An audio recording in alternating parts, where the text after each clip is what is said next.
All right.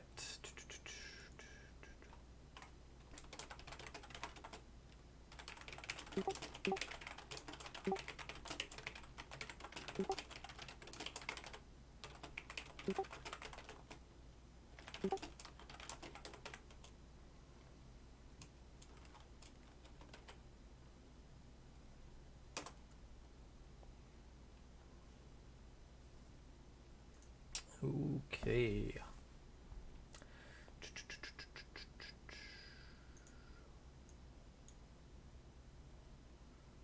Let's see. Move this over.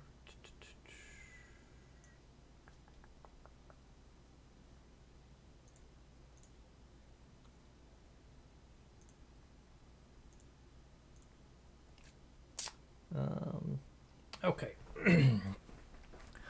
Okay, so here to do the metagame challenge.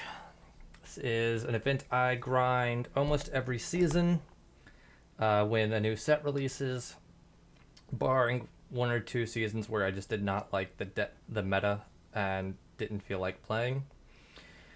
So the way it works is, if you're not familiar, it's a very high risk reward event. You play until you reach one match loss, and it requires 2,000 gold buy-in. But if you have a good meta deck that you can pilot well and you get lucky, which is very important, you can get 30 packs for 7 wins. If you can play moderately well and get moderately lucky, you can play the event and basically just get a discount on packs just for playing, even without ever getting, up here. If you just get to 4 and 5 wins consistently, or 3 and 4 wins pretty regularly, you can just kind of get a discount on packs. So, the deck we're going to be playing is this one right here. And what I did is take the Simic Flash that Brad Nelson and Javier Dominguez were playing at the Mythic Championship 7. I made some very minor tweaks to it for Theros Beyond and have been running with that. I've had 2 7-0 wins with it so far. I really love the power level of it. And importantly to me, most people are currently playing the Simic Cavalier ramp style build instead, which means, one, I don't have to play a mirror very often, which is great because I hate playing mirrors. And 2, this deck is very good against that deck, which is great. So, one speculative thing is that in the version, I have 7-0'd this event twice with this deck, except I had, instead of these Nadir Krakens, I had Thryx. And, he didn't really excite me. He was okay in some spots, but he didn't, carry the game or anything, so I'm just trying a couple other things. I'm not sure I'm going to stay with these, but I want to try them out for a little while longer. There's just something that you can stick on the board and will continue to build your board presence while you hold up counters the same way Nightpack Ambusher does. Sideboard, we've got some respect for the aggro decks with the Lovestruck Beast, and the Chainweb Aracnir is something new I want to try there because there is a white weenies flyers kind of deck rolling around that has a bunch of 1/1 and 2/1 flyers that this thing can kill. And so I'm trying to hedge that a little bit. The 1/2 body also lines up pretty decently against a bunch of 1/1s that the red deck wins style deck has. So trying that out. Just something new. The rest of this is just, the deck from the MC7. So we're going to give it a few more runs. Let's open some packs just because we can.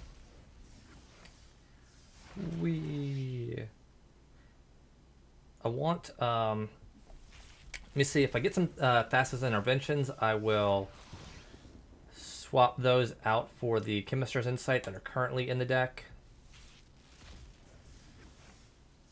So we got one intervention.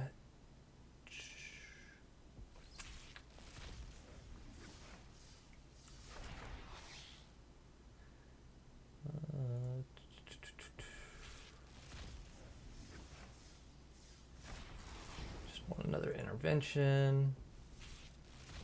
Come on, intervention. There we go. There's another intervention. All right.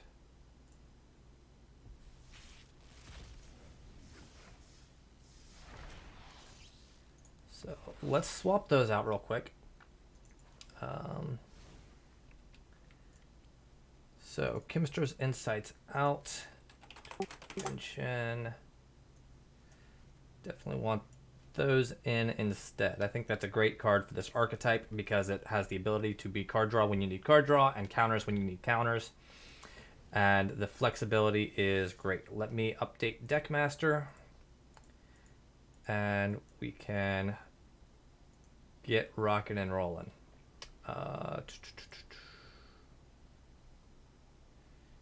Chemist's Insights out.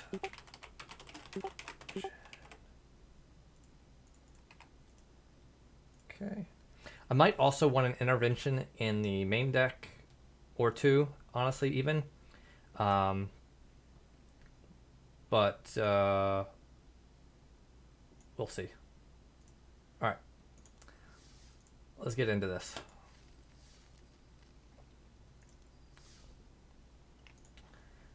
Every set release, I usually save up a bunch of gold so that I can craft whatever I think that a good meta deck will be. Get enough wild cards to make sure I can craft that, and then I hold off. I usually save around 40,000 gold so that I can do this event a lot. Because like I said, normally if you just have like an okay run with a good deck, you can basically get like a 50% off discount on your gold. So if you just kind of run okay for a while, you can like turn 40,000 gold into 80,000 gold worth of packs. And obviously if you run hot, you can do a lot better. Do I keep this in the dark?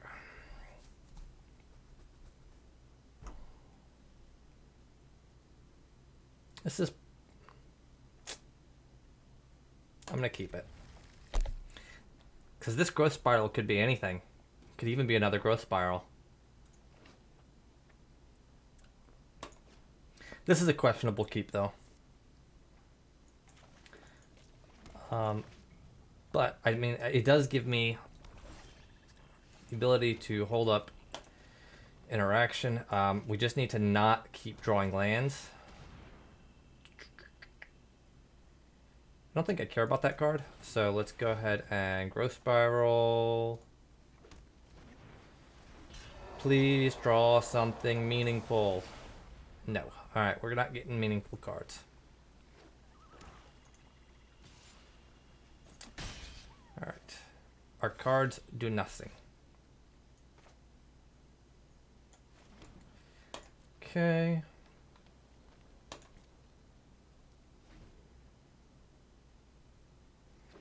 The pause felt like they had a murder strider.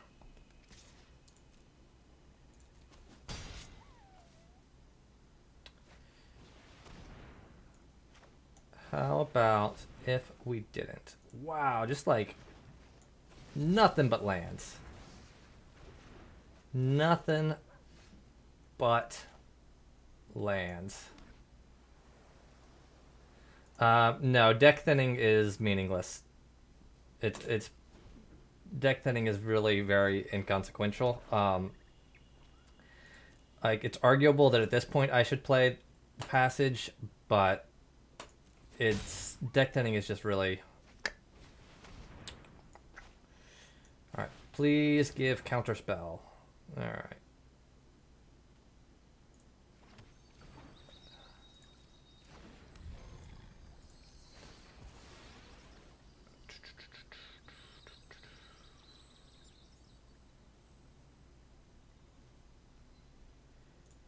Let's get an island. Let's Scry. Please, for the love of God, draw a card that does something.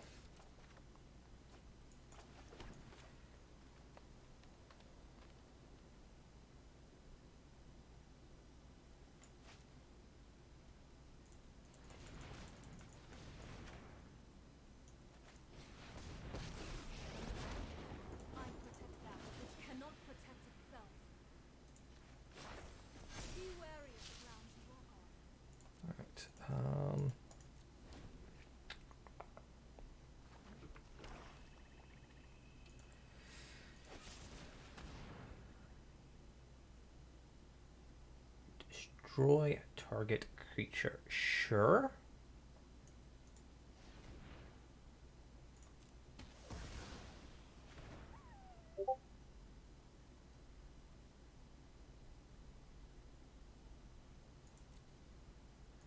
Hey, hey, hey.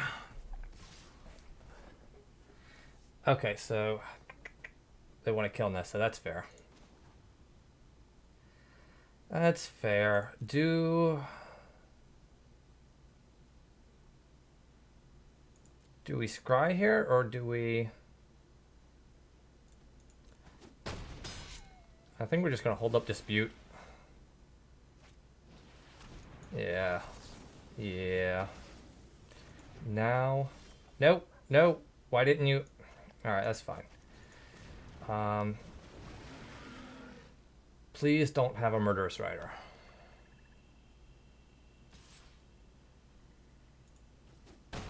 Alright, they didn't have a Murderous Rider.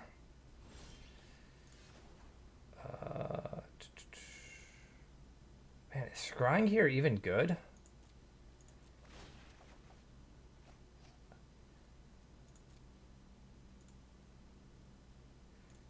Okay.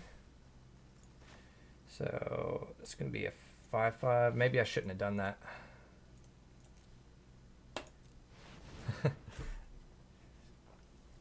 Nice. Alright. Alright, now we're doing stuff. Yeah, I don't think I should have scryed because I missed out on a card draw off of this. But I think we might be okay now. As long as this is not anything exciting.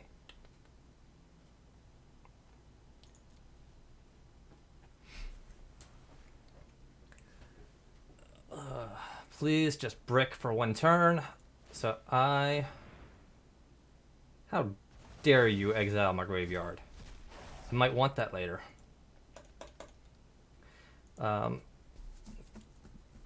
So if this is going to be able to block...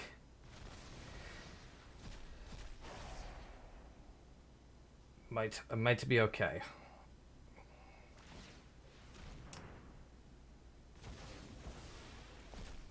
Man, he gets exiling all the shit.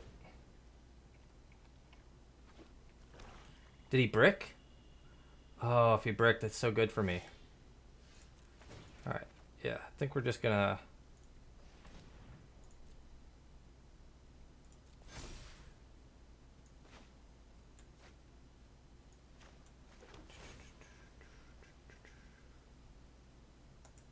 Okay.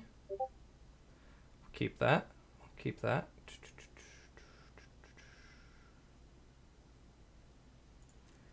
All right. Do I offer... I don't think I offer a trade with the Kraken. Because if I give it... if I just give it a second, it'll get bigger than anything they can block. You know, I wonder if I was even actually supposed to keep this. I might not be supposed to keep this. Depending on what they do, I might scry this away. Okay. Don't care about a cat. Alright.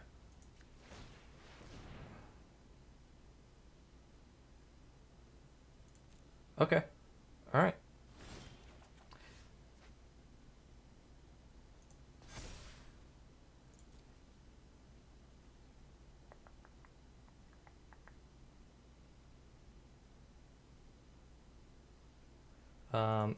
Still kind of in a holding pattern. I don't want to attack with the Hydroid Krasis because I don't want to let the Shepherd attack me. But I believe we have this game locked down. No. That should be a concession.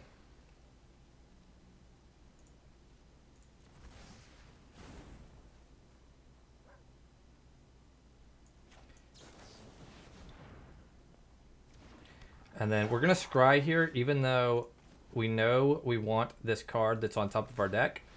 Just because we don't have anything else to do with our mana, really. So might as well get a chance to dig a little bit deeper there.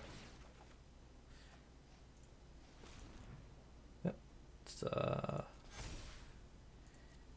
keep getting bigger. So...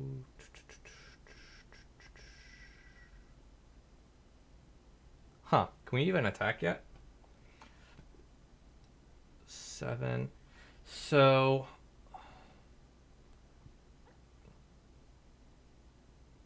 if I attack with this, he has to trade his whole board for it.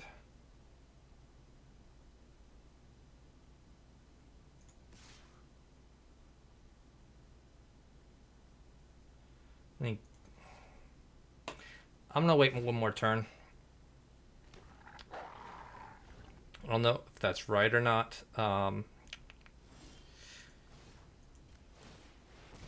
Okay.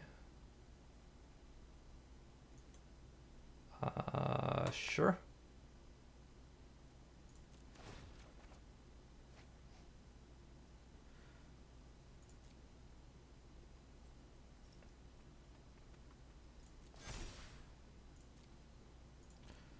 All right.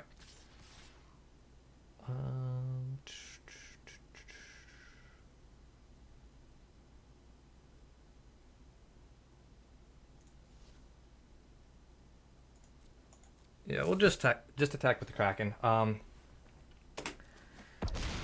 He can exile the cat. It's gonna deal 1 point of damage to me. It's fine.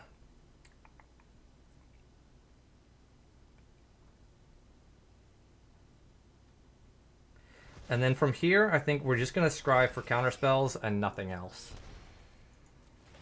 We just want counterspells. But I mean, this is pretty locked up. Do we even care about that? I don't think we do, right?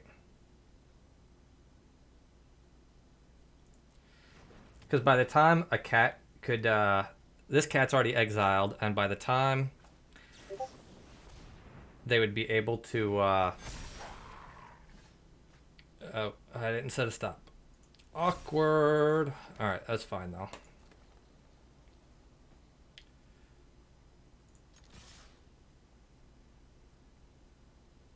Just attack with everything, alright?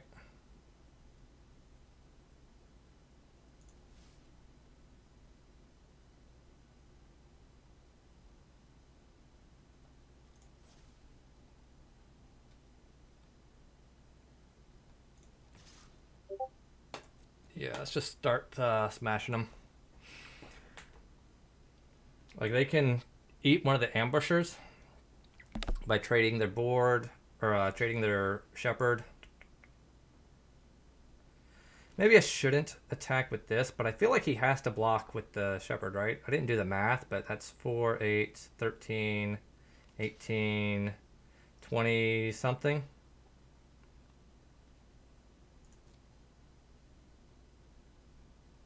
He's awfully close to dead. And I have a counter spell for anything scary.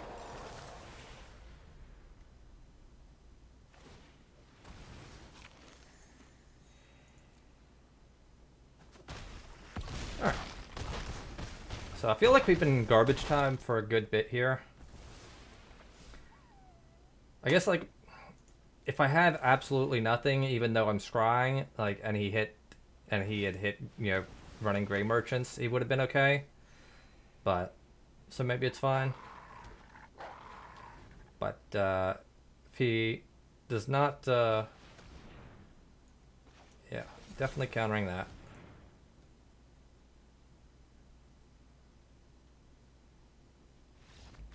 Okay. Okay.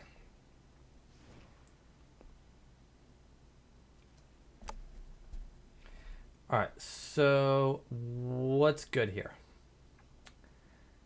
What is good here? Probably want the Krasis.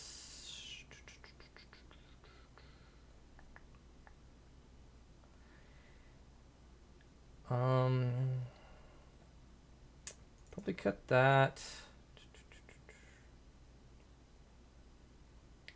Is Borrower any good? Probably not great. I could get some interventions maybe.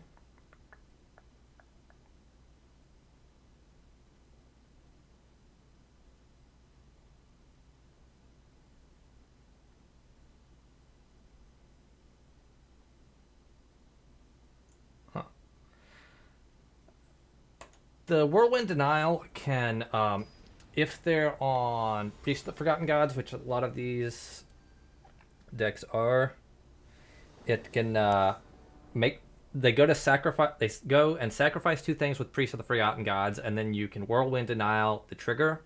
So they sack 2 creatures, and they get nothing for it. Sure. Don't need 2 druids.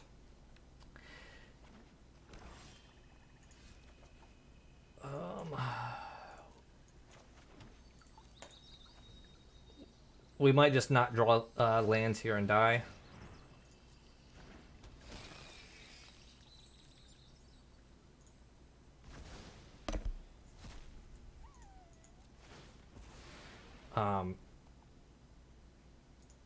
So Whirlwind Denial is funny. There was also something else. Oh, Nightmare Shepherd. They trade their board thinking Nightmare Shepherd is gonna do stuff for them. You can Whirlwind Denial the Nightmare Shepherd triggers, and they have an empty board. But I believe we're dead. I don't know. Like if we draw lands for the rest of the game, we might be okay. So it's gonna exile something. I think it has to be Nissa. Okay.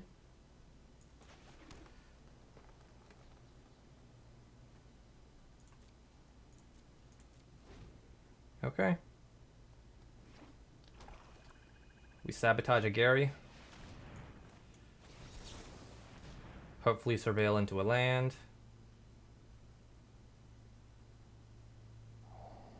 But I mean, we're still, like, we're in an awkward position because we're just going to die to this Nightmare Shepherd in the air.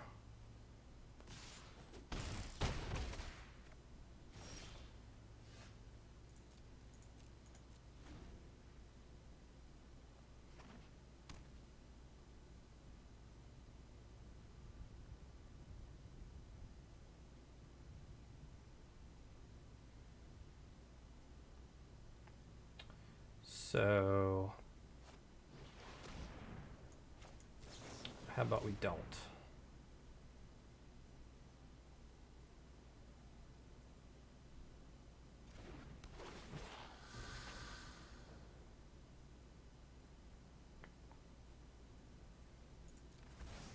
Yep. So I'm pretty sure we've lost this match, but I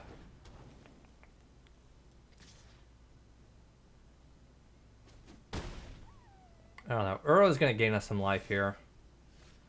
So, like, maybe? Yeah, I think we have to Uro right now. We can't put ambushers into play.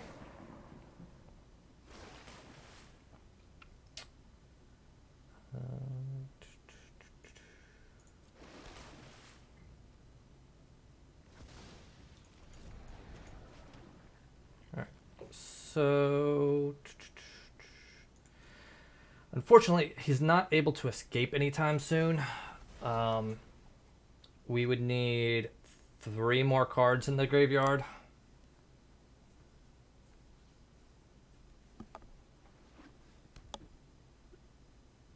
So this Nightmare Shepherd's probably just about to kill us.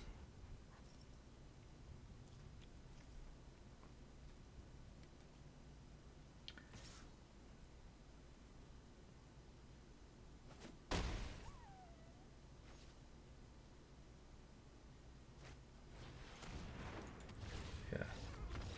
Okay. Game 3.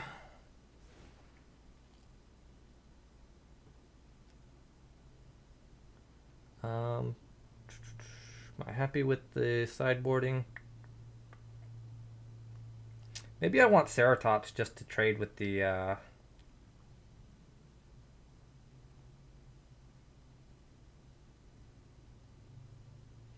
escapes with 3/1/1s.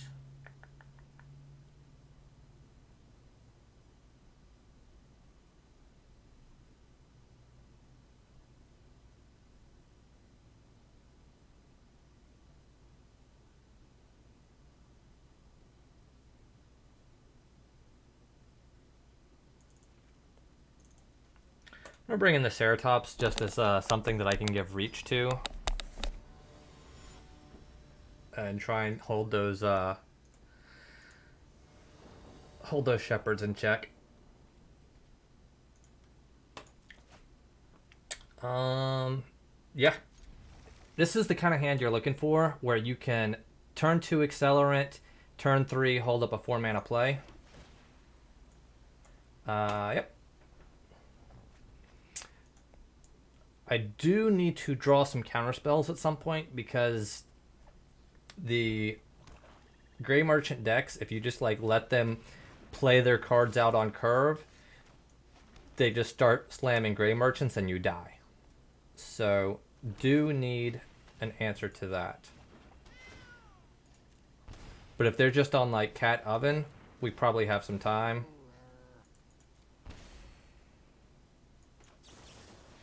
So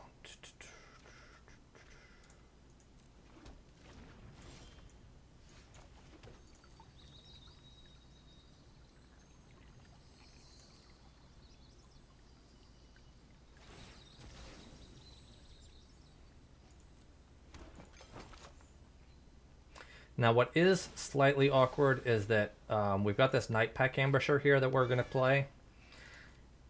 And then we're in a position where we're kind of just going to be playing main phase cards for a while, which is kind of awkward. Because the Nightpack Ambusher is not going to be doing anything super useful. All right.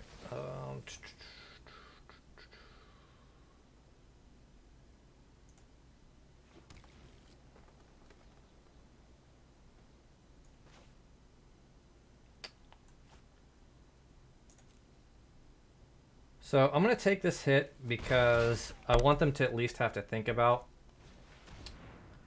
if I have something here. Now IR is probably going to kill us pretty quick.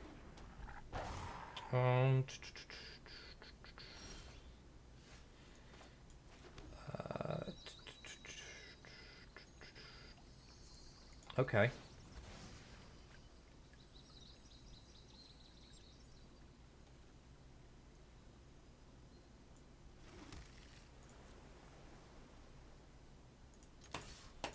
Alright. Well, Frilled Mystic is a very, very good draw here. Obviously, that lets us make a 3/3 here. It gives us a counterspell for whatever they're about to do. And then, hopefully, lets us, next turn, have Nissa plus something else to do. But Iara plus cats kills pretty quickly, which is not great.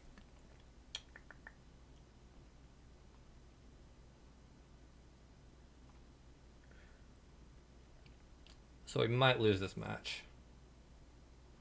Really? Okay. Just holding up Murder Strider for our turn. Makes sense. Gotta counter it. We draw land, we can play Paradise Druid.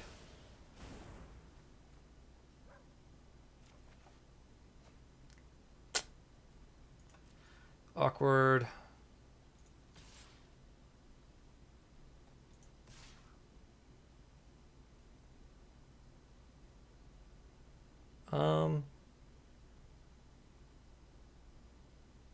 I'm gonna offer this trade. If they want to, because the Iara is gonna kill me pretty quickly, so they want to trade Iara for my Ambusher. I think that's fine.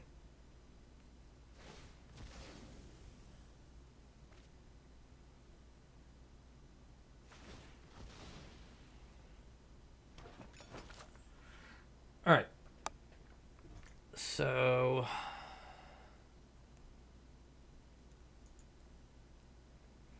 we're like kind of okay right now. We don't have to get worry about getting Garried immediately, but like a Nightmare Shepherd into a Gary is pretty backbreaking because of Iara. So like if they get to play a Nightmare Shepherd right now, I guess we do have a counterspell for a Gary, so not the end of the world. If they play a Nightmare Shepherd, I mean even without a Gary, Nightmare Shepherd's just gonna kill us in the air real fast.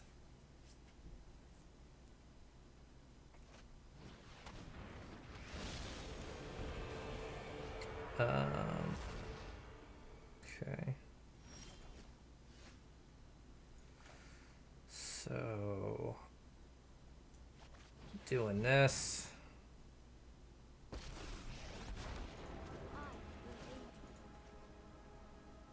Alright. So now we get to hold up Quench for a Gary, and next turn play a fat Krasis, and we might be okay.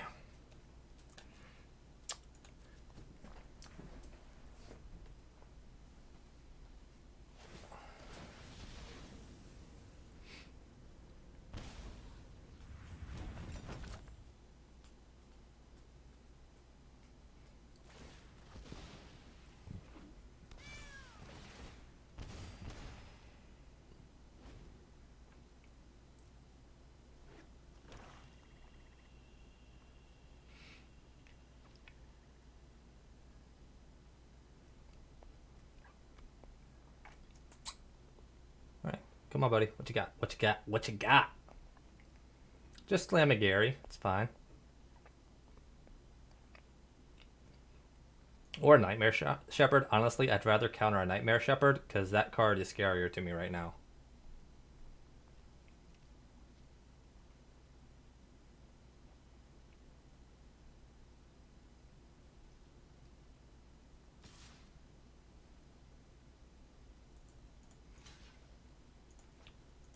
Sure. You can eat my wolf. Deal.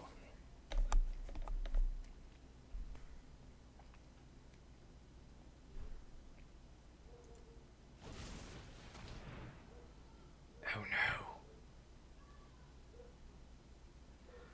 Well.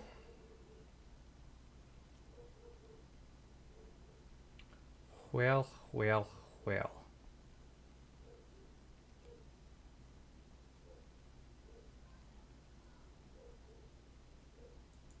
Alright. I think we just have to let that happen.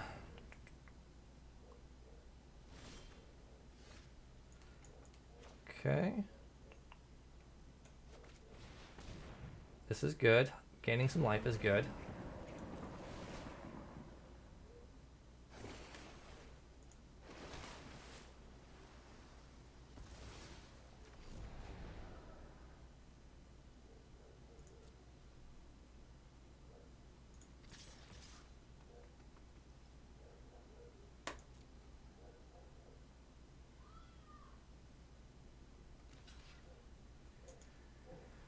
Let's start getting some damage in.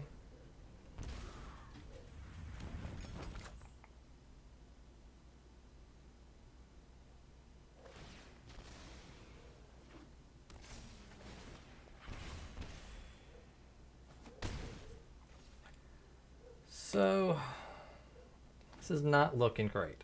Not looking great. We can basically just sit tight and hope for them to keep drawing shit.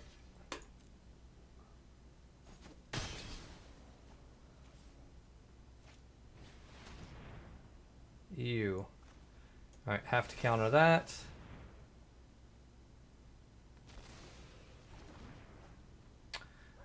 That does let us escape Uro.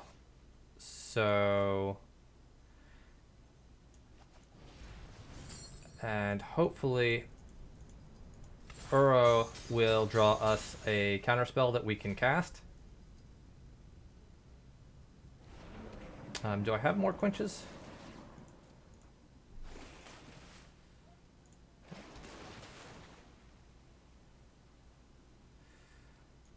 Well, we do in fact have another quench.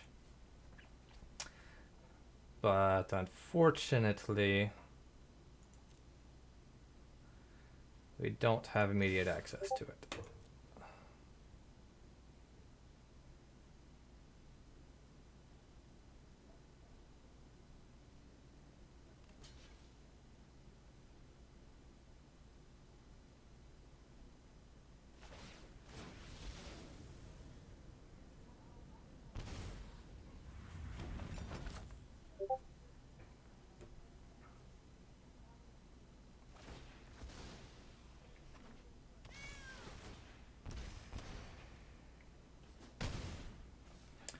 Alright,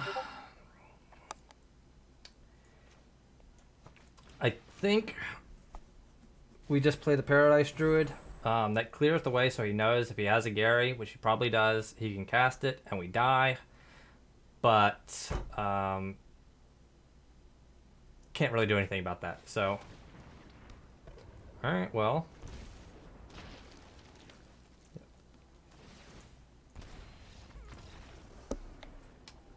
More Bolas's Citadels. Well, guess we should have held on to that, huh? That's fine. Alright, let me update.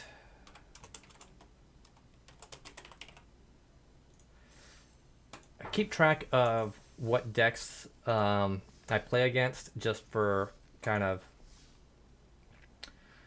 just because I can, I guess.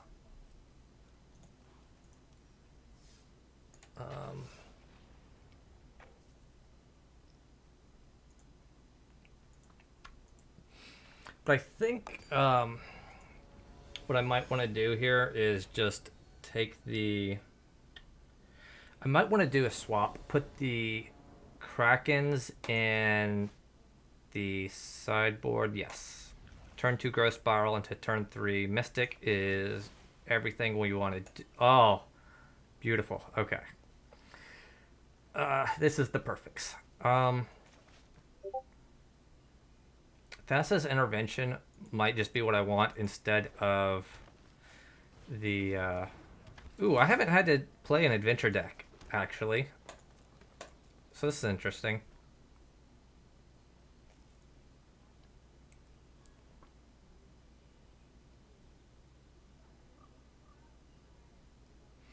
Thassa's Intervention giving us more like card draw and selection, as well as being another counterspell when needed. Might be what I want to do.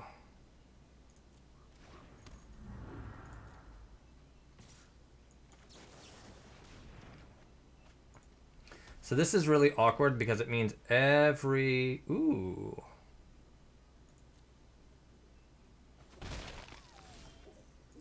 Huh. Let's go ahead and jam this now. It means every adventure that he plays, I can't counter it, basically, because I can only counter one of them.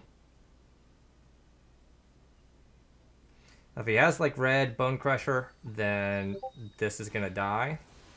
But if not, we're in an okay spot. Okay. He can't kill it.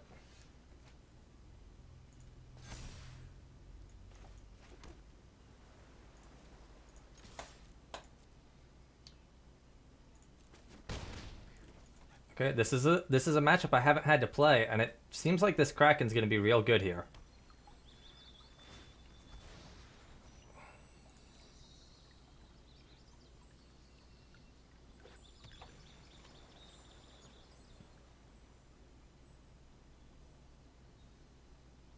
Is he going to wish, or is he going to try and kill the Kraken?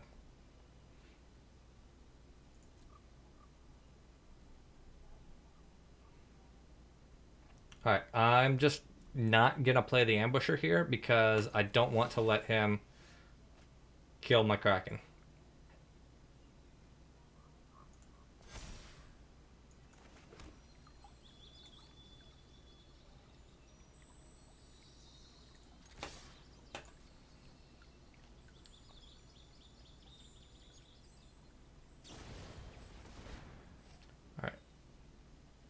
First one's targeting the Kraken. Second one's targeting the thing.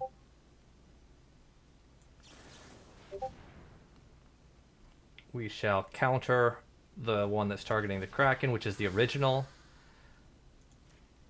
So this is a mistake from them. They should have used the original to target the less important thing.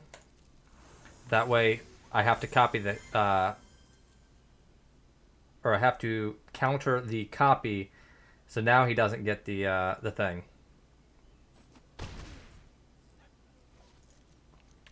That said, this still puts us in an awkward position because they get to like do their wish thing.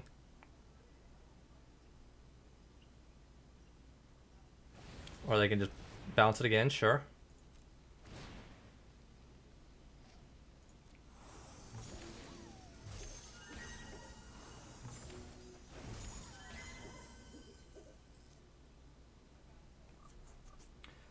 If we draw another land, we can Kraken and hold up a 4-drop again, which would be great.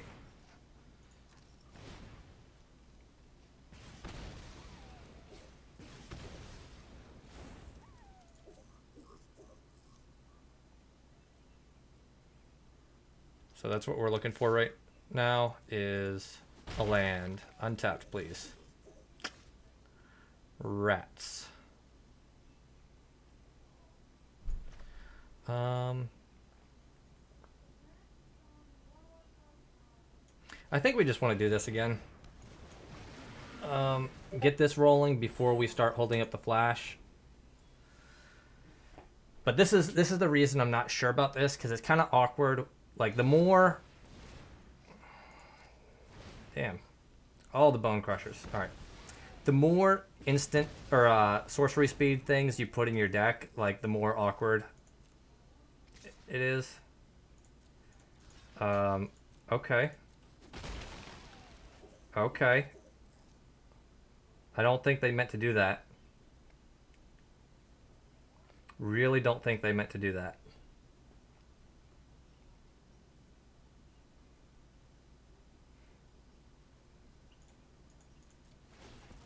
Alright, gonna get some forests here.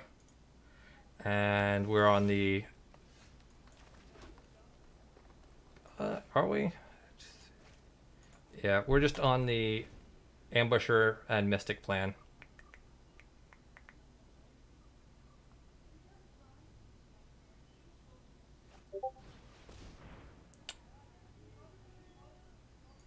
Okay. I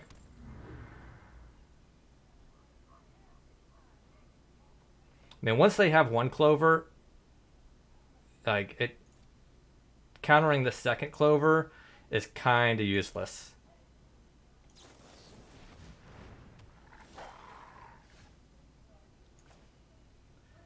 Alright, well...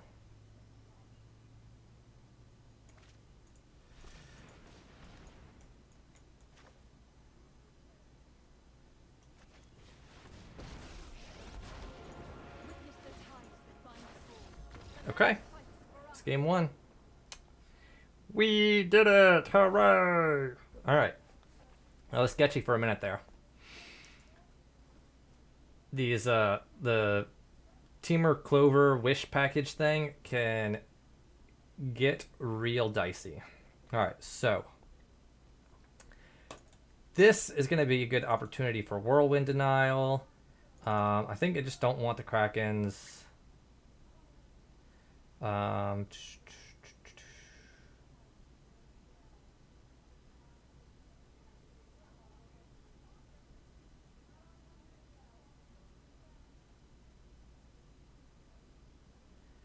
um,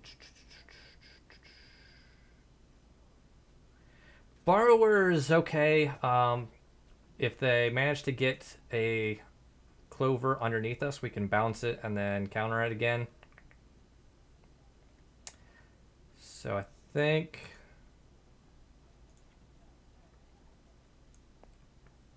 cut one Druid because not great. I'm gonna cut two Druids just because of the whole Bone Crusher thing. I'm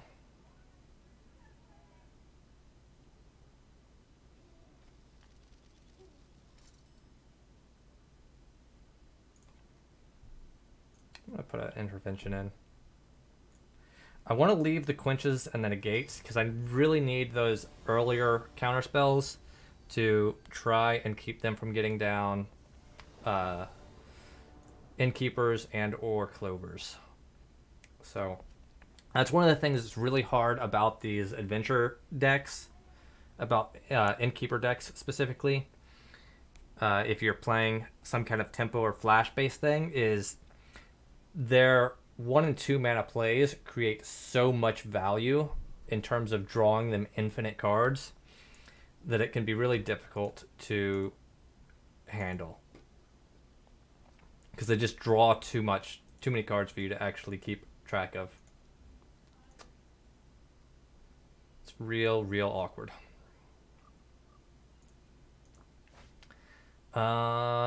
Yes. We don't have the we don't have a turn 2 counter, but turn 3 hold up Mystic or intervention seems pretty good.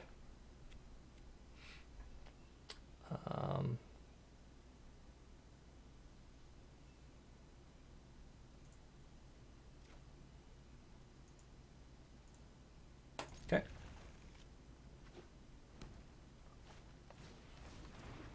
Yep. That's the scary thing. Don't need more lands.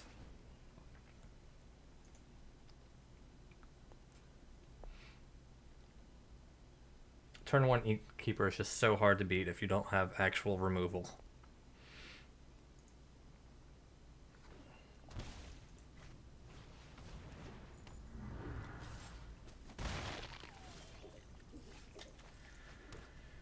So they got that too. Awesome. Awesome.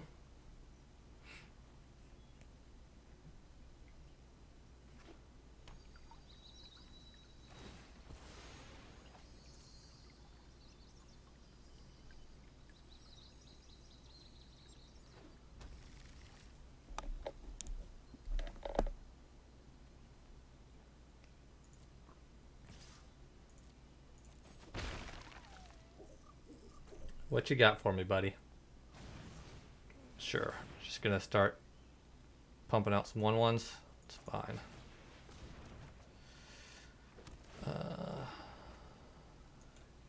Gross Spiral. Don't need that.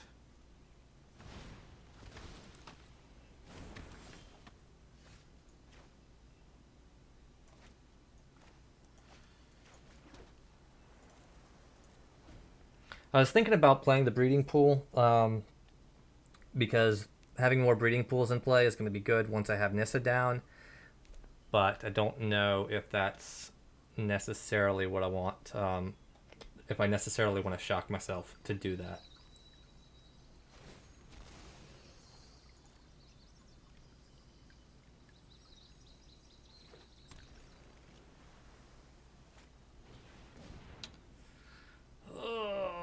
Do I keep the second Clover? Yes, I guess. All right, I'm gonna keep the second Clover off the table because I don't have. Ooh.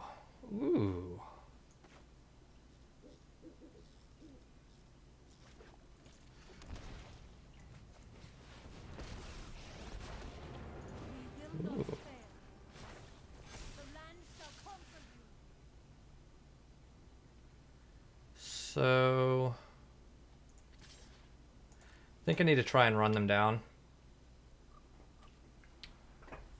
I think I need to be the aggressor here. Really? You're going to triple block?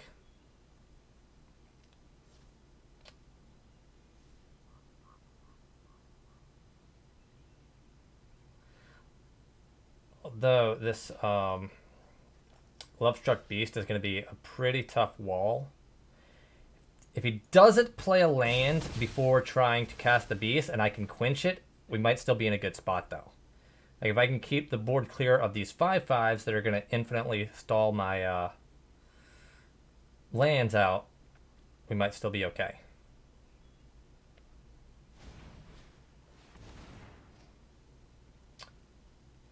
Okay. Alright, well, Beanstalk Giant means we're not getting, he's not going to get to resolve this Lovestruck Beast, which is good. So, we got that going for us. Fortunately, they do have the Giant for next turn, but I guess we have the Intervention, so we're still kind of okay. Alright. So, I'm going to let him target first, because if I try to quench this before he targets, then he knows it's not going to kill it, and he gets to point the stomp somewhere else, like at my Nissa or my face. Ooh, and he did not... Interesting. Okay. Don't need a Paradise Druid.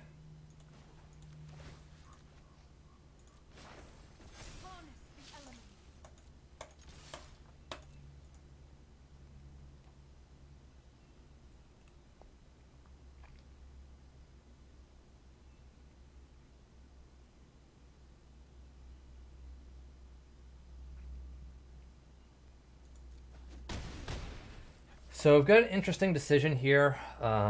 If they try to play this Giant out, escape to the wilds. You can play an extra land out.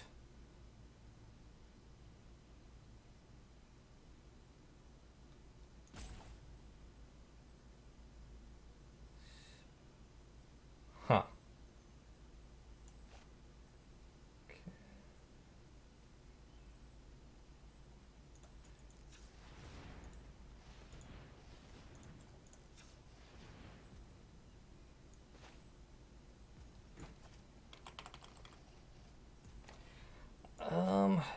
How do I want to do this? Do I just want to counter? I think I just want to counter this.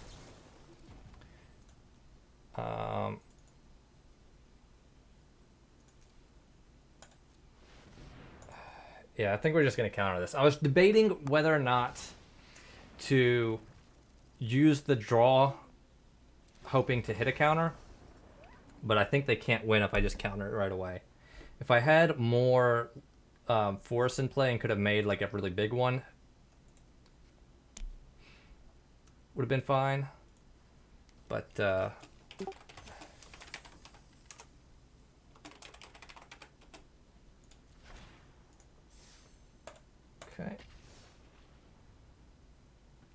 it's an interesting deck. That was one of the top decks at the end of the season, I think.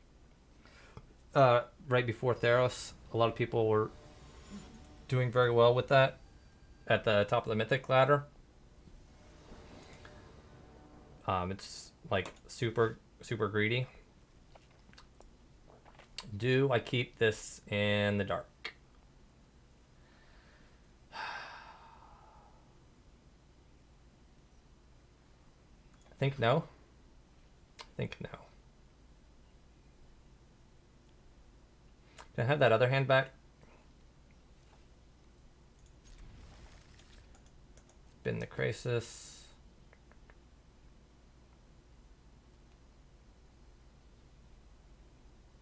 I would like that other hand back, please.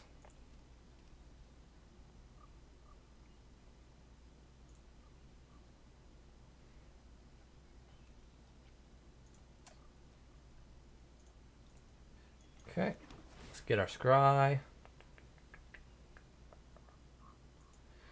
More forest for Nissa would be good, but like we got 4 lands, we got 2 blue, 2 green.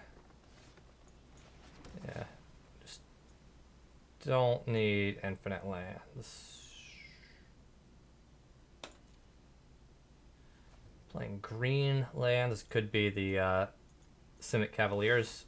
Whoa! Somebody kept a real greedy hand.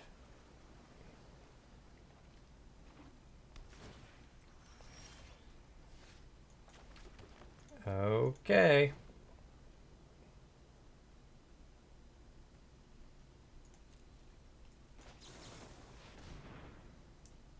You have a Quench? Oh no, not...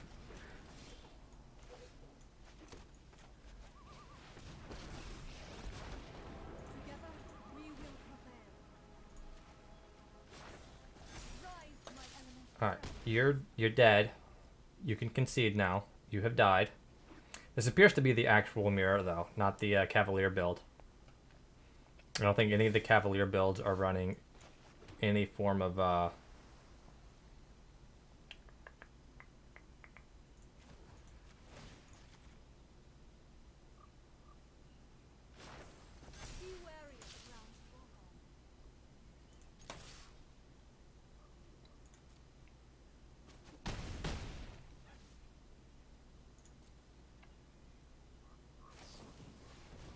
Sure.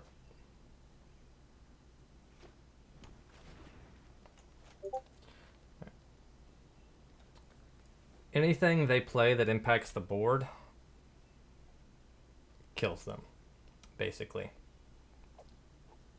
Anything they don't play that doesn't impact the board, too. Because, like, if I instep Nightpack Ambusher, they're going to Brazen Borrower one of my lands. My Nissa, sure. Okay.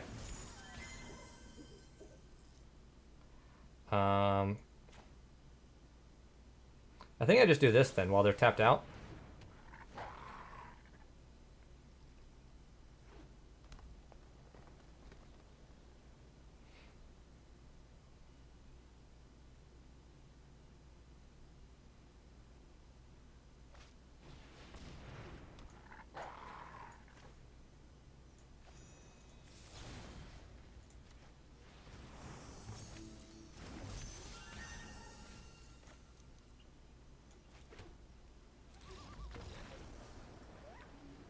Yep.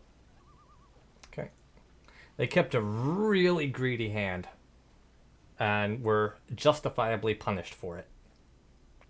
So. Alright. So. Seeing as this is the mirror, we want Krasis, we want Dispute. I think we want Whirlwind Denial instead of, I think we don't want the Krakens, do we?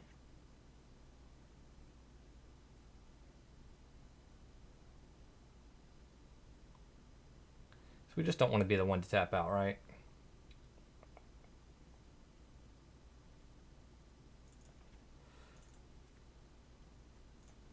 Go to Paradise Druid, go with that.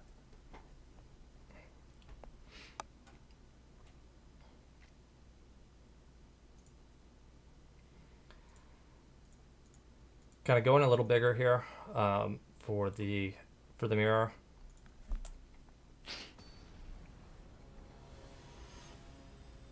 Want to make sure we have value. The Whirlwind Denials can counter a Nissa ult, which is cute.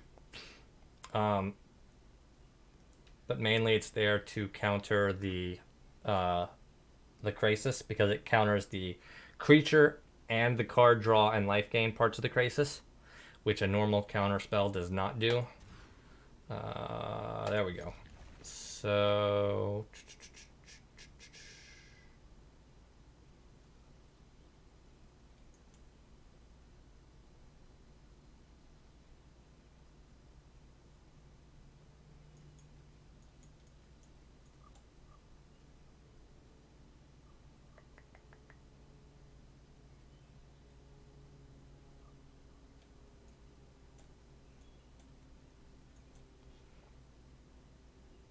It's a pretty awkward hand, but I think we're going to keep it.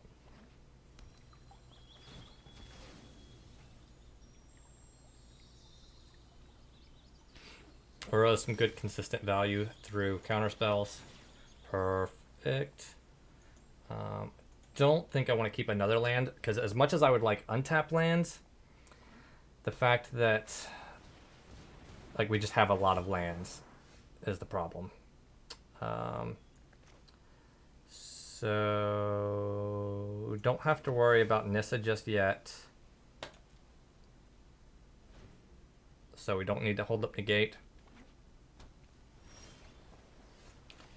We do have to hold up Negate now.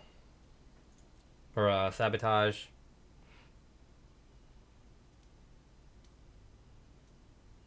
Fortunately, we also have to counter Nightpack Ambusher and give them an opening to stick Nissa if that's what they have. Just kind of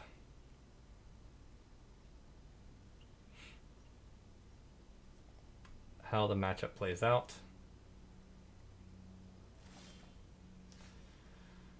Okay. I'm gonna go ahead and fetch an island here. And then we get to hold up Nightpack Ambusher.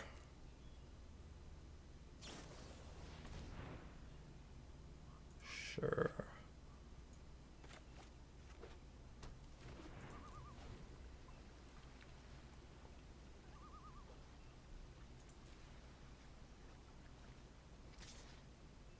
Yes, please attack me. Means they won't have Frilled Mystic. I think we try and eat the Paradise Druid. I don't think it's gonna work. I'm 100% sure they have a counter spell, but like we just gotta start jamming into these things at some point here.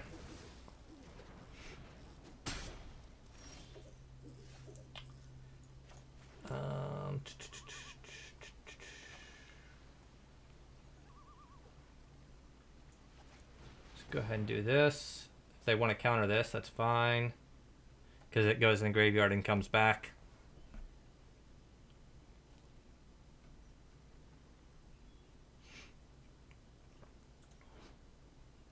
God, I love the art on this card. He's such a big boy. And the animation, obviously, is top-notch as well.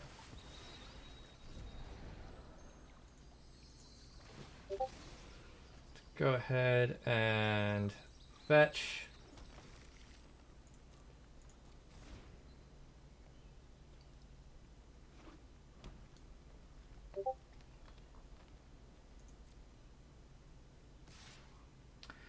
This time, since they have the ability to stick Nissa if I eat their thing, we are not going to... Oh, I don't have mana to do that anyway. Alright.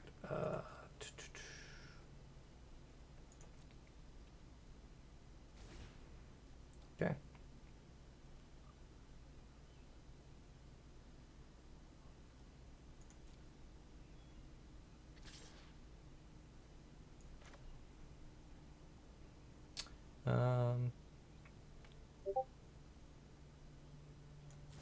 Yeah, I think I'm just going to try and eat this here.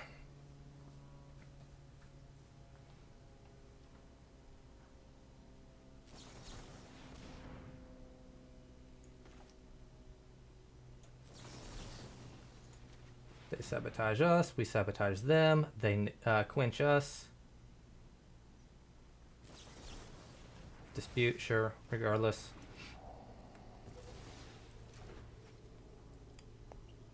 Point is, now our bin is full of stuff, and we get to escape Uro. So, hooray for us. 2, 3, 4, 5. Thank you. So, we are in 1,000 times better position than they are.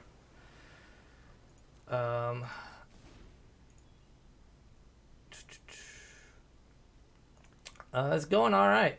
We're at what? This is match 3 on this run, and we're about to win it.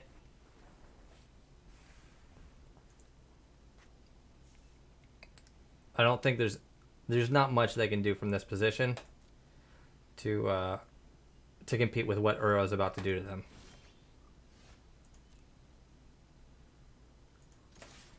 And like the fact that they didn't have anything and let us just untap is real good for us.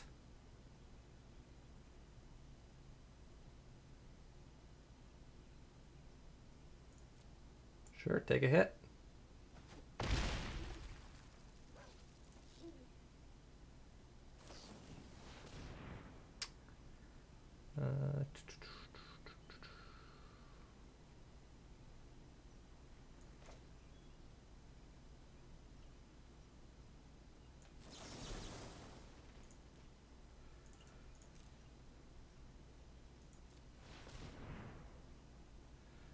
So they have to pay 4, which they cannot do.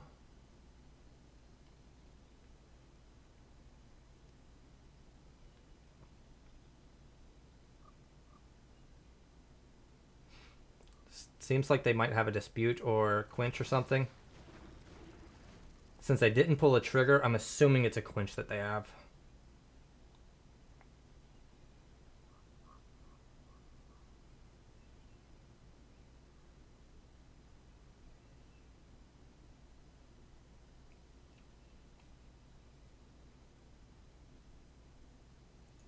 What you got, buddy?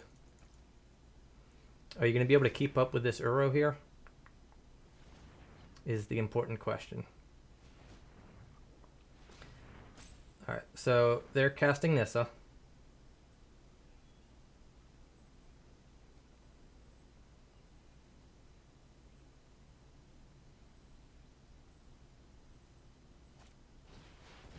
Oh. Baby Krasis do do do do do do. Baby Krasis do do do do do do. Baby Krasis do do do do do do. Baby Krasis. Yeah, I don't care about a Baby Krasis there. But they're holding up dispute. And they can't dispute that. So you're dead.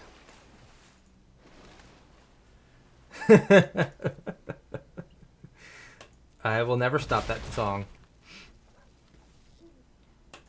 Alright. Look, you gotta blame Jeff for that one. I didn't start that shit. Jeff started it.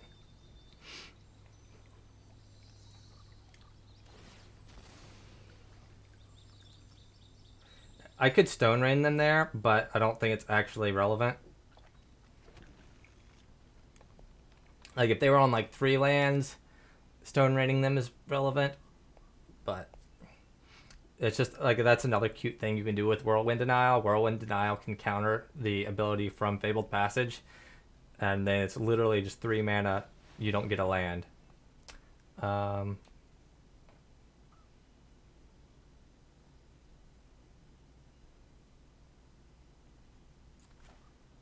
So, counter this unless you pay 4.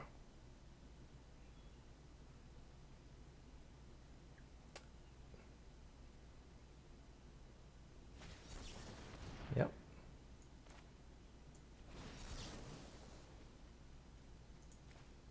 And you're dead.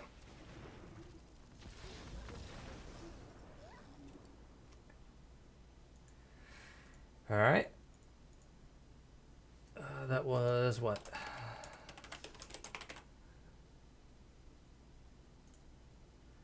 Alright. Wait, I thought we...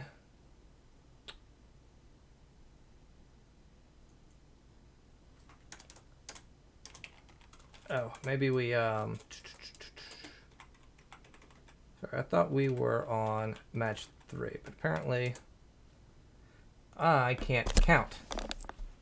Alright. That was match 2. That's fine.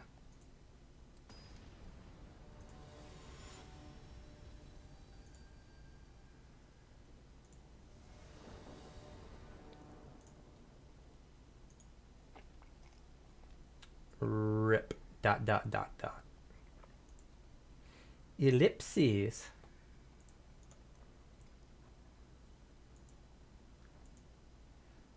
Why are ellipses always ripping ellipses? I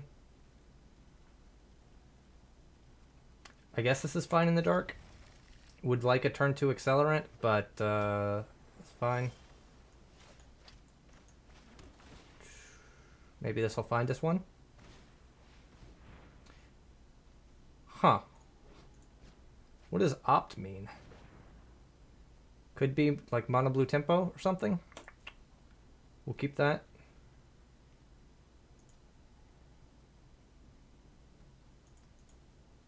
Could be blue-white control.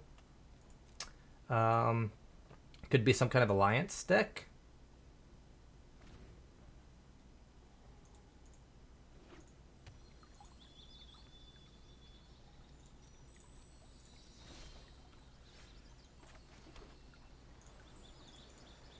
Setting stops up here to...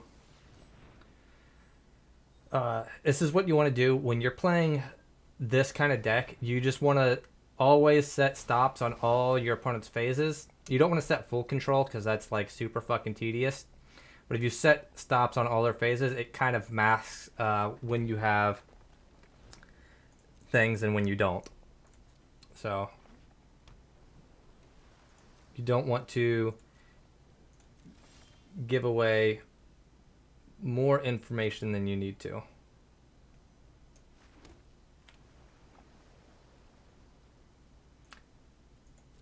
I mean, I guess this is a mirror of sorts, but I don't know what they're doing with opt in their deck. Oh, this could be like this could be the bad Simic Flash deck. Yeah, this is the bad Simic Flash deck. Okay. I see what we're doing. This is the bad one.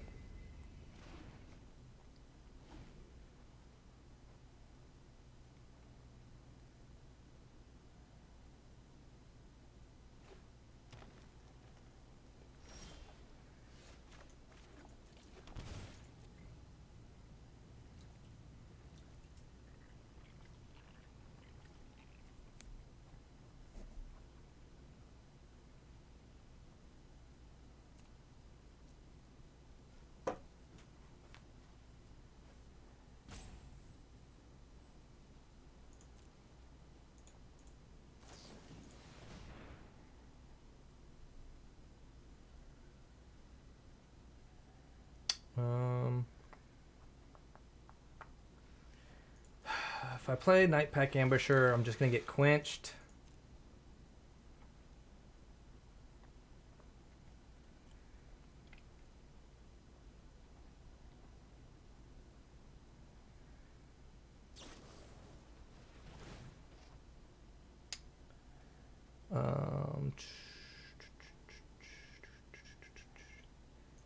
What is better to play here? It's like if they have Brazen Borrower, then playing the Nightpack Ambusher is real bad. I'm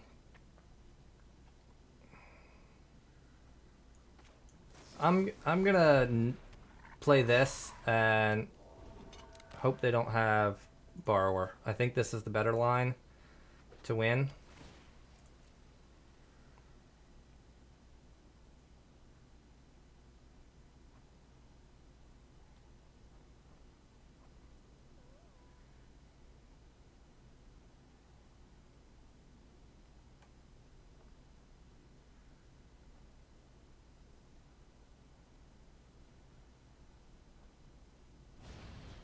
God damn it.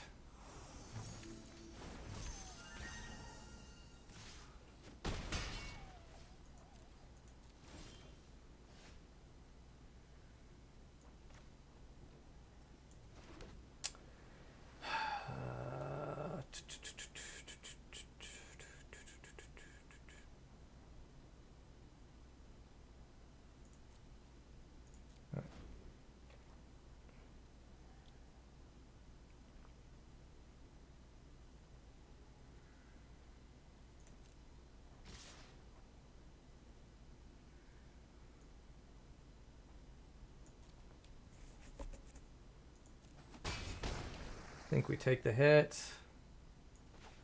Do this.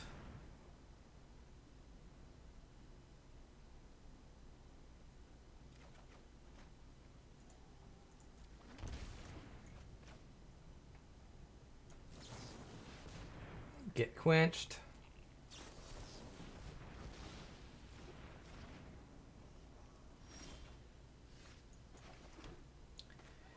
Now we do this. We have a quench of our own.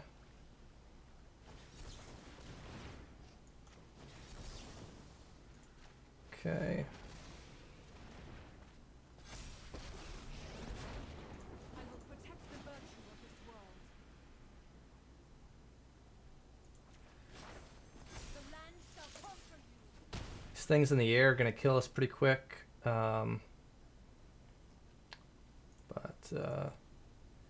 We do get to Uro twice next turn.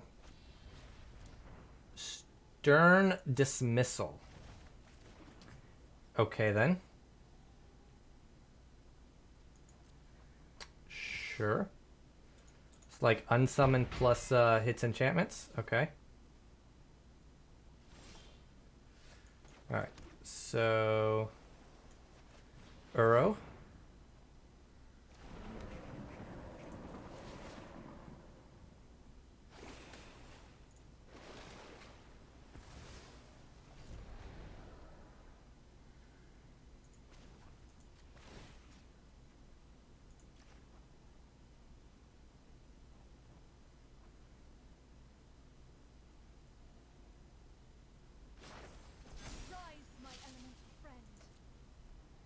And we attack. They have an ambusher. We get to Frilled Mystic it. They don't, so we will Uro again. 2, 3, 4, 5. Puts us up to 9 and gives us a blocker for this Cutthroat.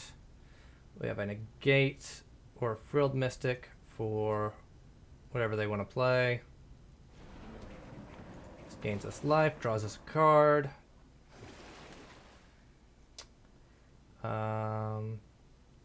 And then we're just passing.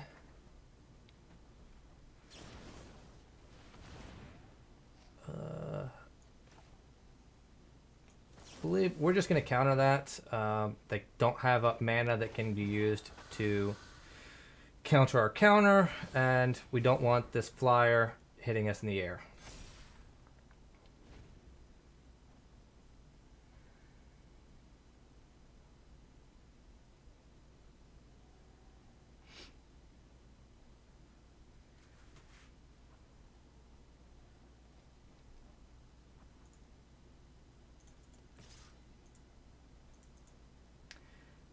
Feeling like they have another borrower here.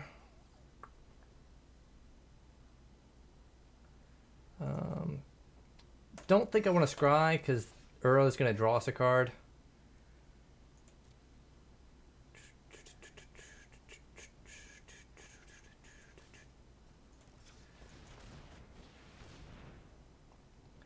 Let's play Paradise Druid.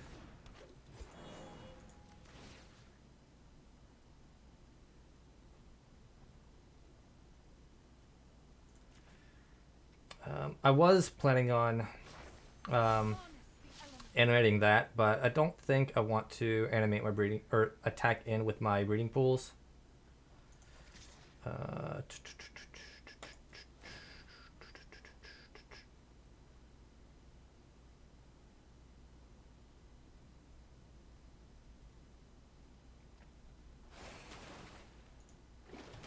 Can we please like draw some forests? That'd be super. I would love to draw some forests.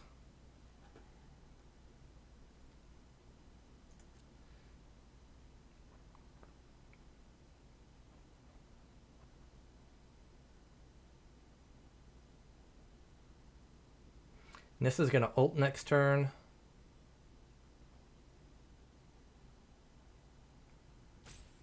So I think they're dead.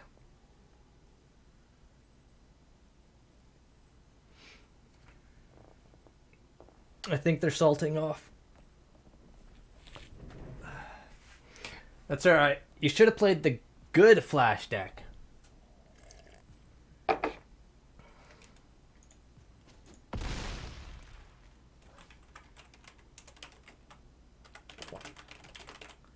Alright. So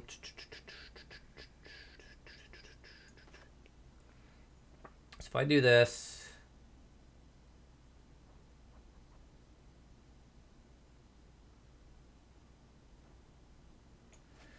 Yeah, just put another thing into play. I can still negate and scry.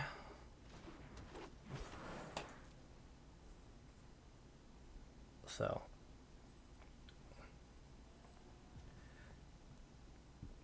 I'm going to negate a thing here.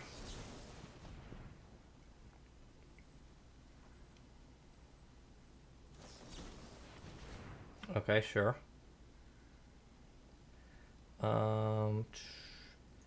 So that being the case, let's go ahead and do this before we lose our thing. Is a Kraken... Kraken's fine. Because we're going to get extra Krakens because... Or extra tentacles because of Uro. So, yeah, Kraken's fine.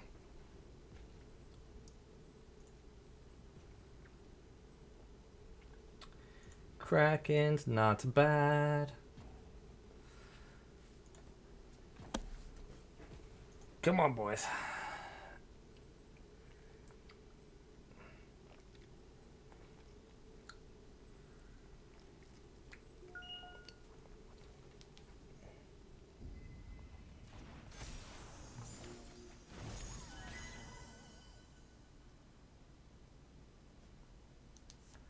Okay.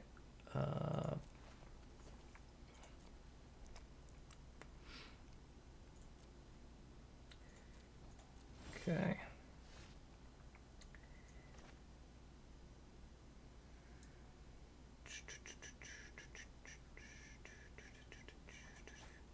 Huh.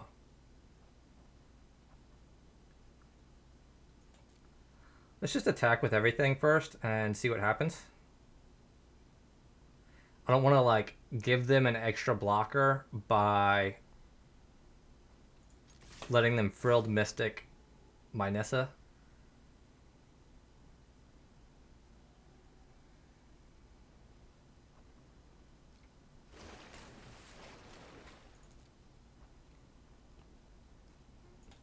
And yeah, this like just kills them.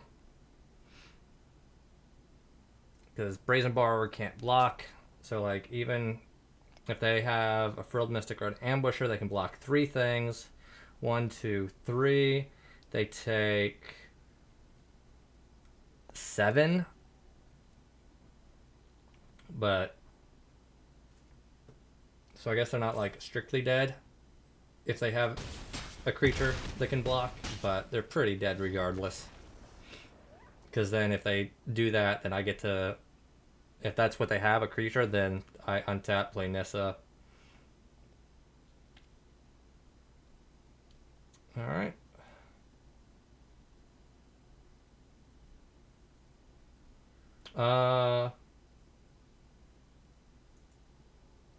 Didn't we already win this? I'm confused. Oh no, maybe... I thought that was game 2. Let's play that. That kills Borrower and the other thing. Quench.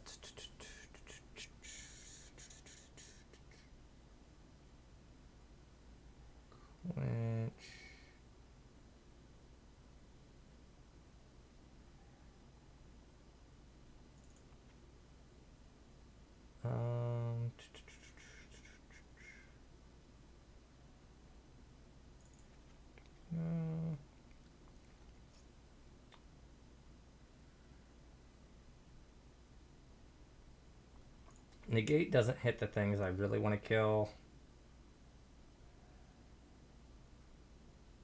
I don't really want to tap out for this matchup. Take 2 of those.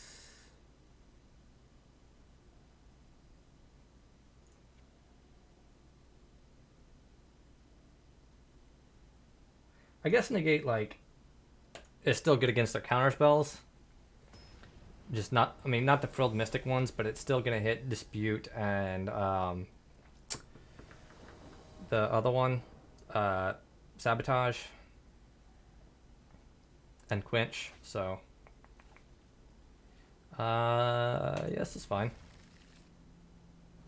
Not great, but fine.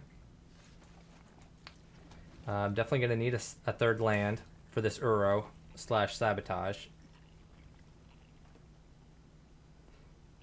But if I keep drawing lands, I think this hand's going to be good.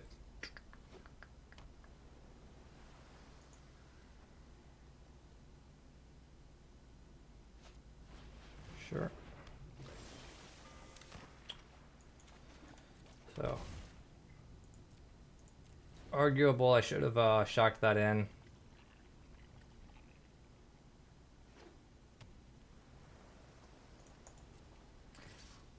It's also arguable I should have played this on my turn instead of giving them a chance to counter it on their turn to pump up their Cutthroat. Yeah, see.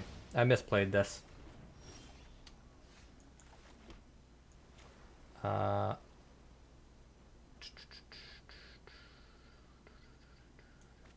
Please don't dispute me, bro. Wish that would have been a blue land, but, you know, hitting a land at all feels pretty good. Yeah, I'm not normally... I normally don't like playing the best deck in the format because I really, really hate playing mirrors. The only time I've enjoyed playing mirrors was in the...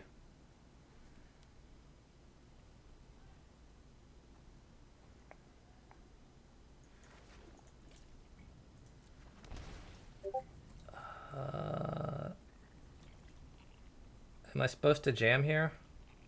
No, can't be right to jam here.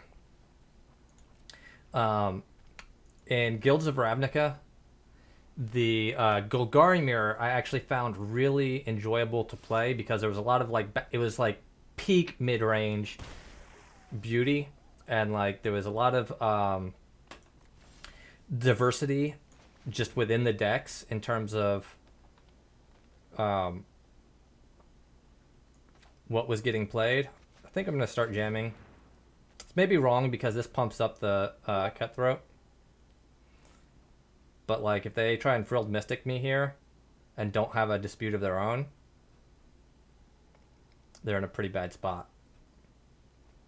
And if this resolves, then I get to hold up my own Frilled Mystic.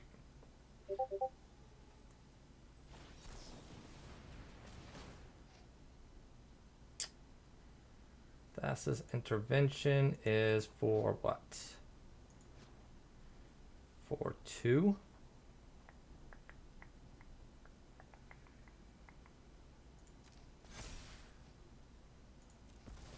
Okay.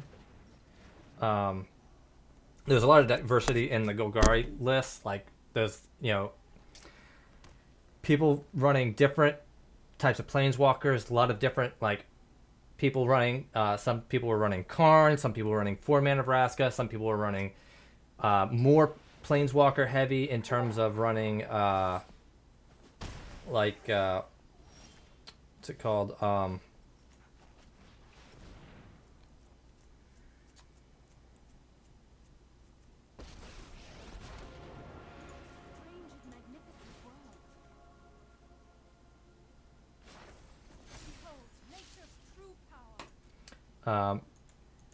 Some people were on like a more planeswalker heavy build with 4 mana Vraska, 5 mana Vivian, and 6 mana Vraska.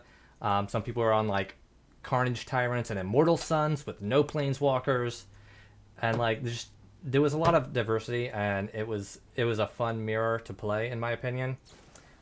But most mirrors I do not enjoy. I think I just Mystic that. This gives me a chump blocker to keep her alive if they don't have a Borrower or another Gust.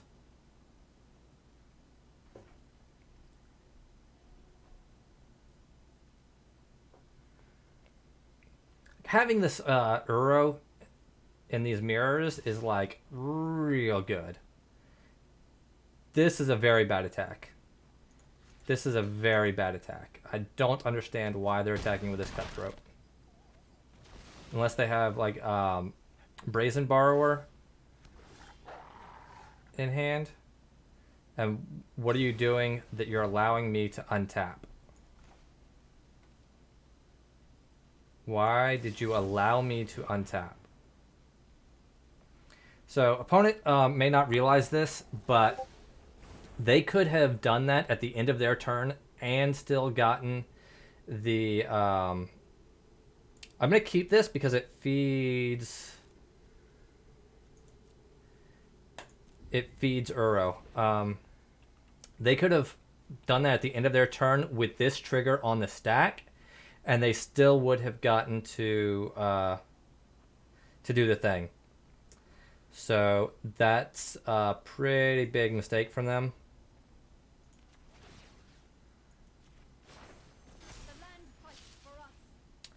Currently 5 cards, so if I do...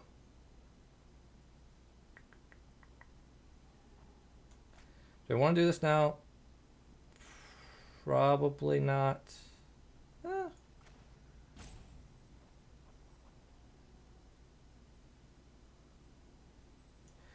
Yeah, let's do this.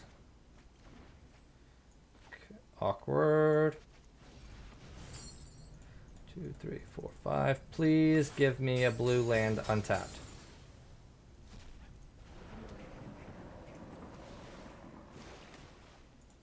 Ding, ding, ding. Although I guess they have like enough land that a dispute isn't really going to do a whole lot here, but...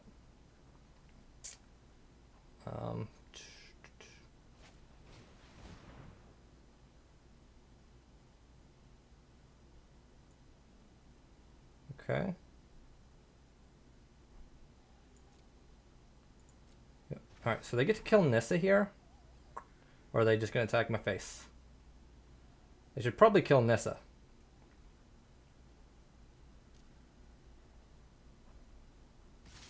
Oh, nope. Opponent's misplaying here. Definitely should have just tried to kill Nissa.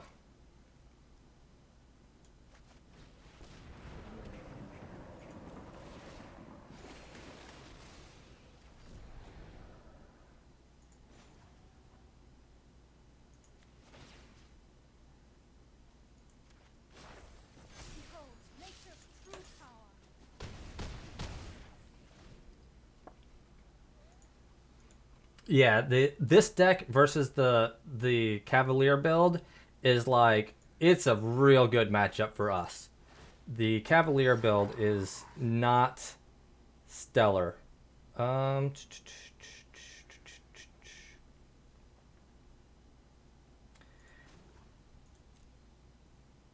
think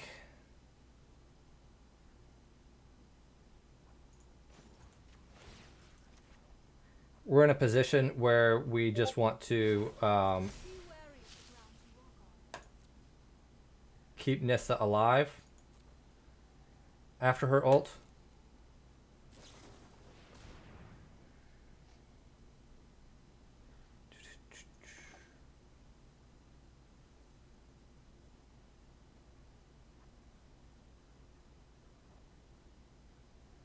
So 3...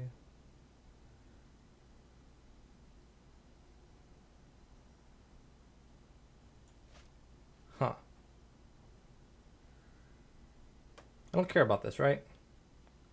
Like, you're going to have 4 attackers. I'm going to have 5 blockers.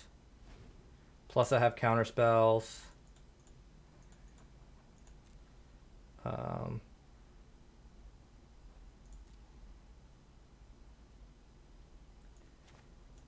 Definitely want to do this now so that if they try and counter it or something, they don't get their ambusher trigger.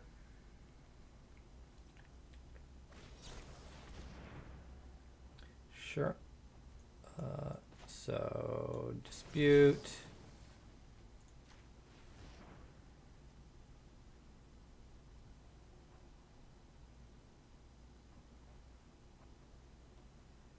And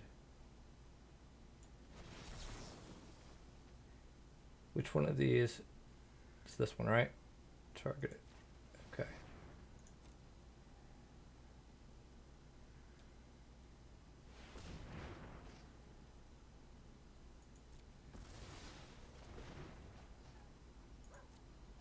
Okay.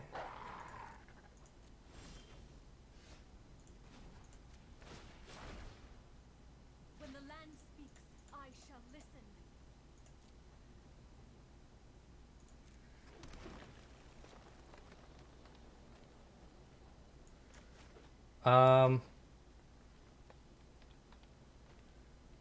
Probably I wasn't even really paying attention. I guess yeah, because they used dispute, so I could have just paid. Like you could make an argument that you want to pay like cast your own counter spells to fill the graveyard for Uro, but what actually happened is I just wasn't really paying attention, and yeah, so that's what happened. I wasn't paying attention and should have just like paid for it. All right, cool.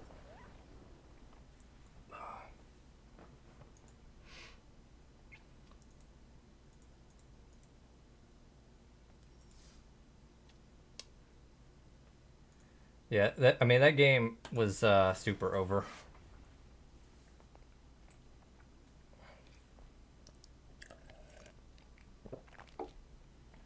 But I was definitely just like reading stuff and not paying attention.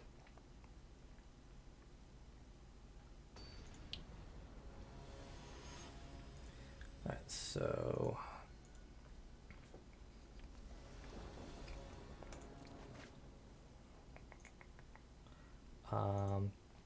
need some lands and another blue source. This is definitely a keep. We get a scry into growth spiral to hold up ambusher or sabotage. So this is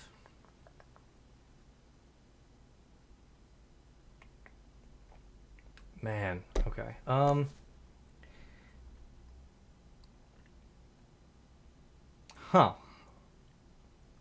I don't know if I'm supposed to keep that or not.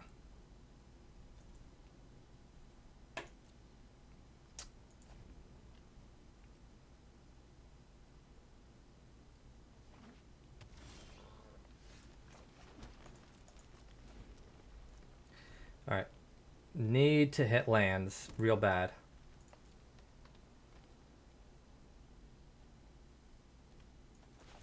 All right, so they have Bone Crusher Giant. Whew. All right. Oh, be still my heart. All right. This game's over. This game's over.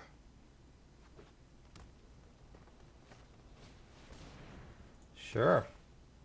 Come at me, bro.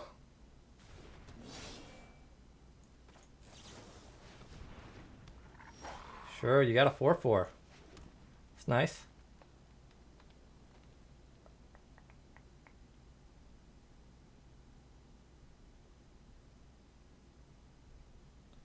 I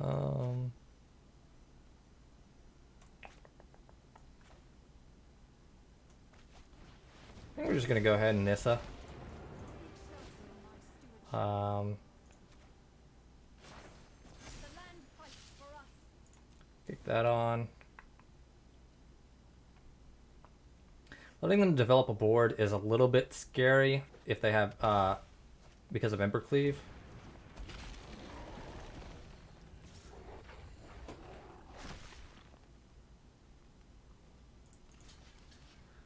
I like just don't really care about this, right?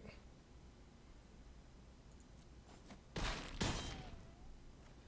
not underestimate my fortitude.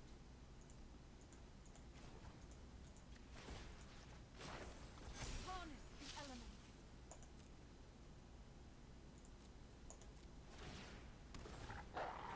Like if I get Embercleaved here, that's scary. Although I'm like I have Frilled Mystic, so it really isn't even all that bad, right? So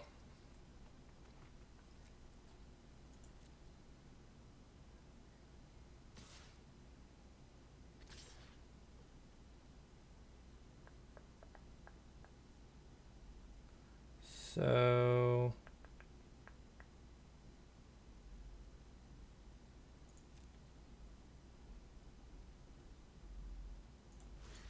I think now we do this. I think we do this. The Night Ember Cleave, we Frilled Mystic.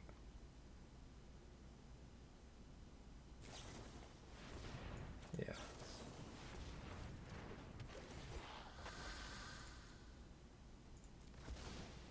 Oh, you know what? This was a mistake. The way I blocked is a mistake. I should have blocked the Ambusher here and the 2 over here. I lost something that I didn't need to lose. So that's kind of a big deal. Rise, my elemental friend. I definitely did not need to lose either the land or the wolf. Probably the wolf. So I should be up a 2/2 still. Counter that.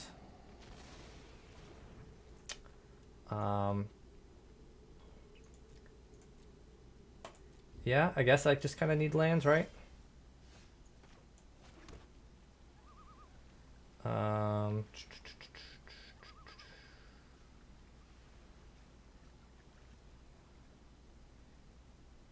Oh wait, I can just kill them, right? Hold up. No. 2.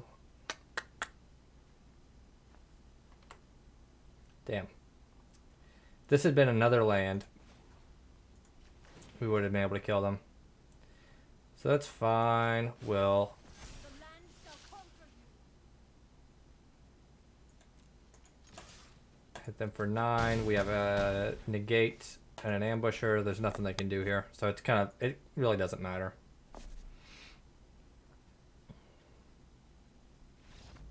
Super dead. Man, that's the first questing beast I have seen in a long time. Like, I have played against Gruul a small amount. When I was playing the White Weenie deck, I came up against it once or twice. And fought questing beast. But I have not seen Gruul lately.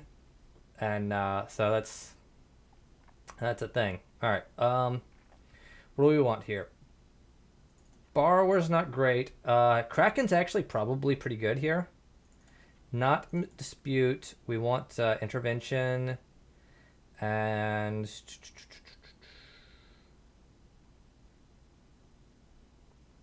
we probably want the Lovestruck Beasts. Just like big fatties to block.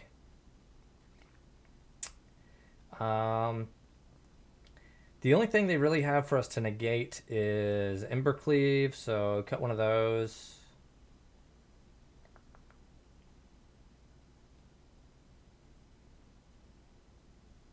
Cut one Paradise Druid. Try that. Let's try that.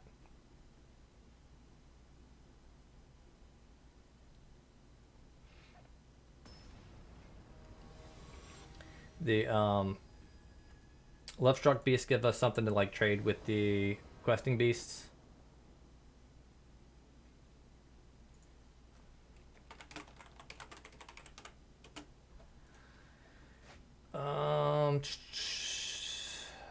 No green mana. We gotta throw this back.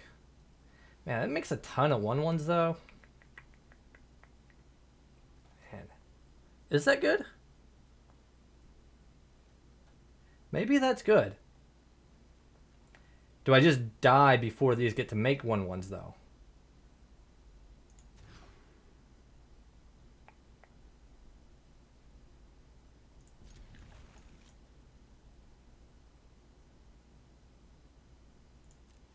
Okay. Let's do this.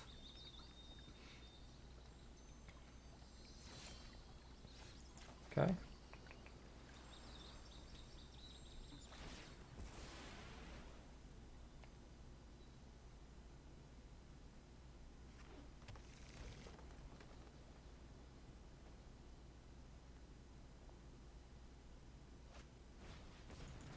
Pelt Collector, sure.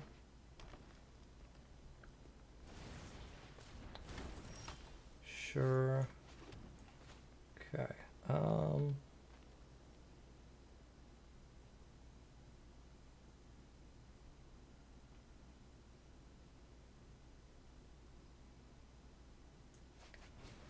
think we're going to do this, and we're actually just going to take the trade with the Pelt Collector. If it is so offered. Are we? Nah. Nah, we're just going to hold up Frilled Mystic. I don't know what I'm talking about. We'll just hold up Frilled Mystic next turn.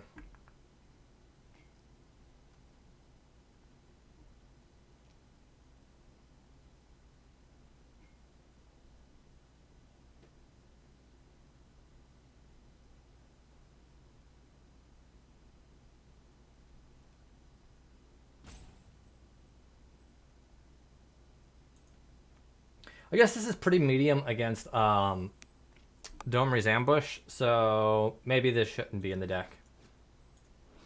Yeah, I could buy that.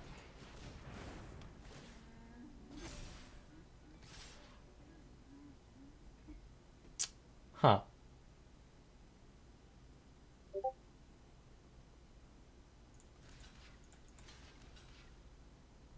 we do that?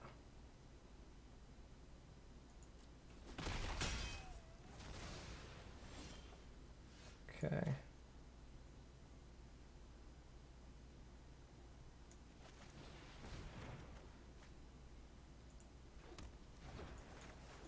do that.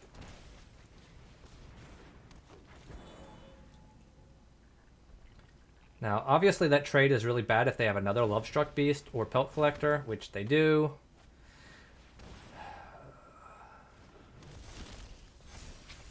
So now we're probably dead.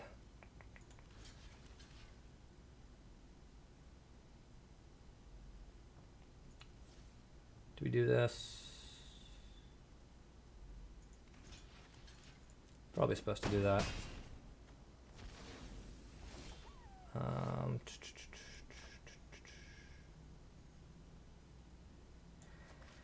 So I think we're just dead here regardless of what we do, but I think I have to get this down to create chump blockers for the Lovestruck Beast and hope they don't have Embercleave or Questing Beast or any of 1,000 things they could have that just kill us on the spot. Or Domri's Ambush. Like, we're just dead, and so, like, but I think this is the only thing we can play that has a chance of getting us out.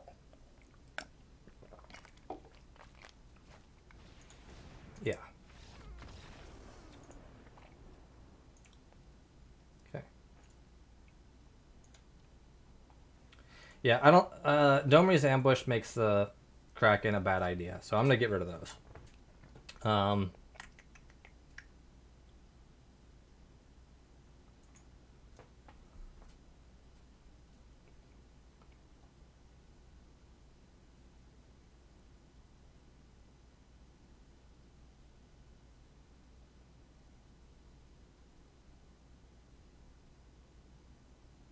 So what do we want?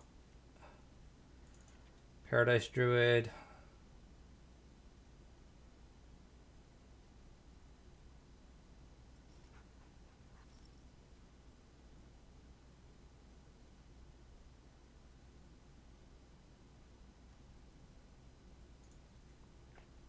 A Borrower is fine, I guess. I don't know.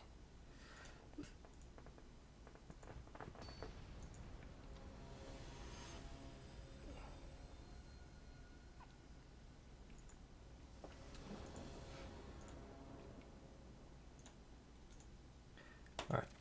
We get to be on the draw, which is great. Fuck. Come on, don't do this to me. Don't do this to me. Alright, well.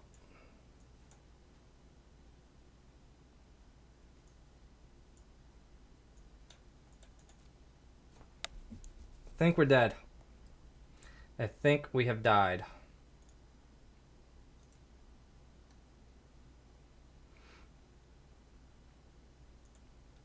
And this is why you got to get really lucky to do the 7-0. Because magic happens, man. I'm going to get a blue source here. Because I have more green sources than blue ones, so... Alright. This growth spiral hits a land for us. Might still be we might be in a good spot. I'm gonna go ahead and crack this now so that we, at the very least, have the thing. Okay. Great. All right. I think we're in a good spot. Especially if they're bricking on lands. Oh, I found another land. Yep.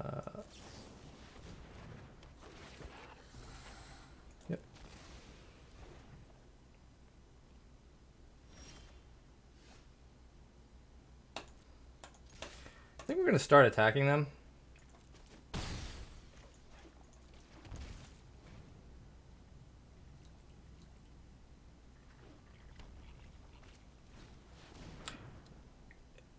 Ew.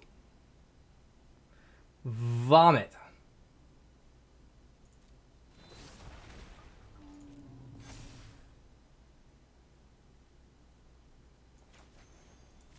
Forgot about that one.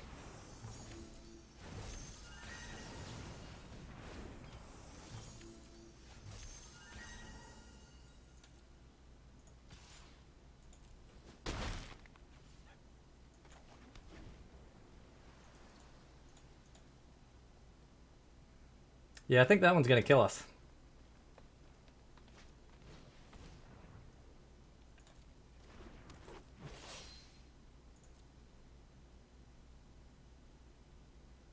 Okay, they're playing real defensive with it. Okay. Okay.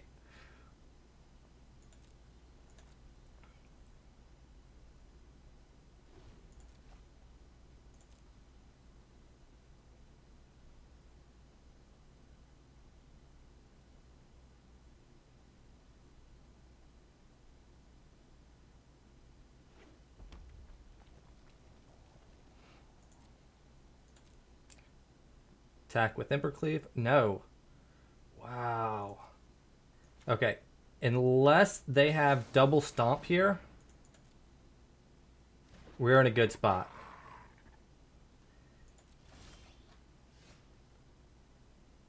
Okay. Wow, are we gonna win this?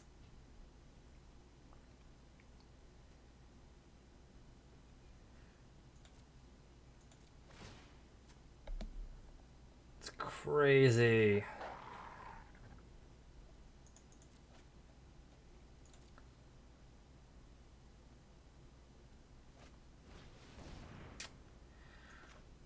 Well, please don't have anything else. I would like a sabotage, yes please. Unless I get Embercleaved this turn, in which case I'm dead. Please don't Embercleave me, bro.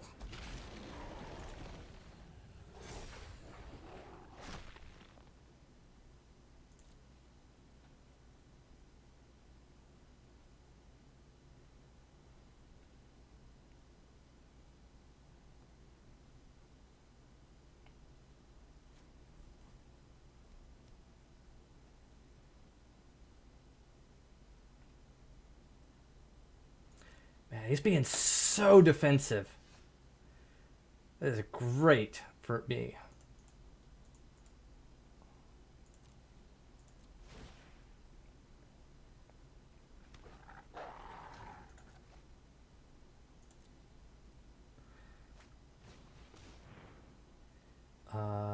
Don't care about a Pelt Collector.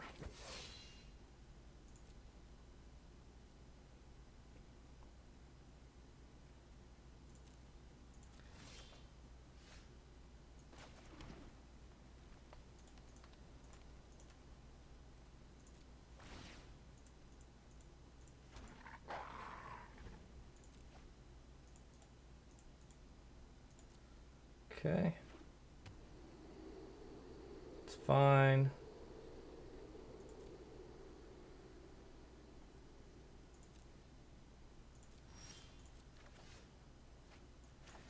Okay.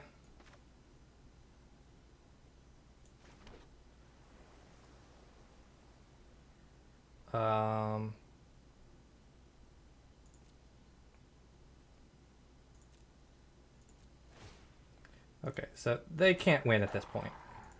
The second Ambusher with the Sabotage in hand means that they are super, super hella dead. Does that matter?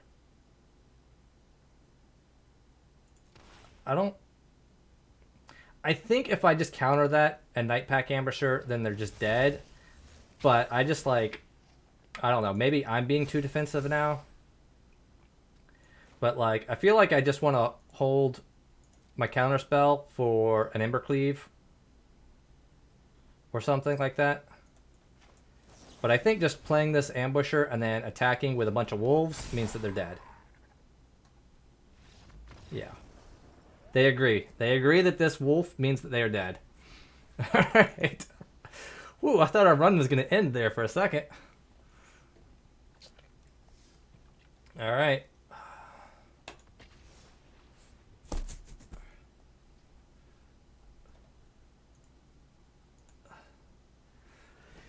It's good when you and your opponent can really come together and figure things out together. I think you're dead. They think they're dead. We shake hands, and I win. That's how I want every match to go.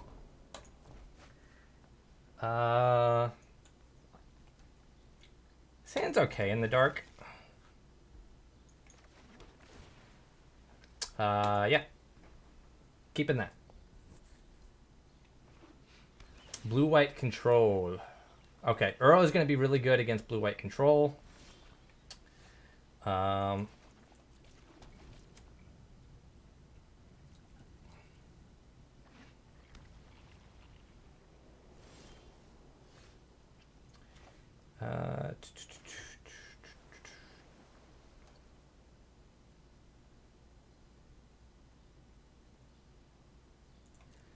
I think we just hold up Sabotage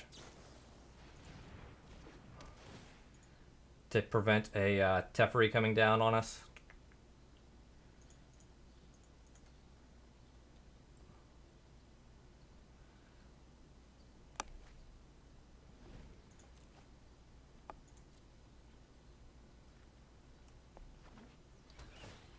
Okay, looks like we're not getting Teferi.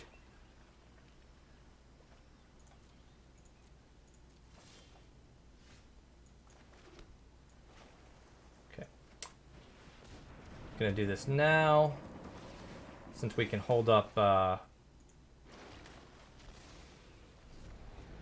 Quench. So the fact that we can still hold up Quench means we're protected against Teferi. We got our thing down. No.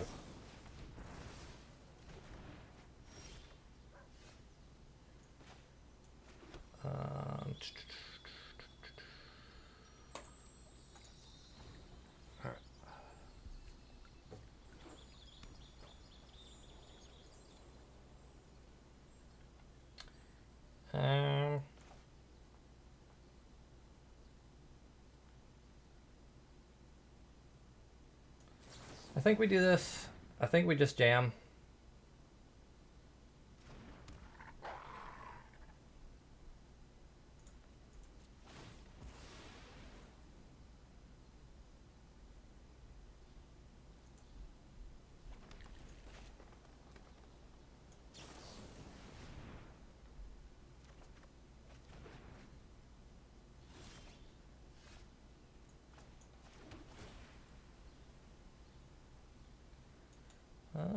Simple Mystery.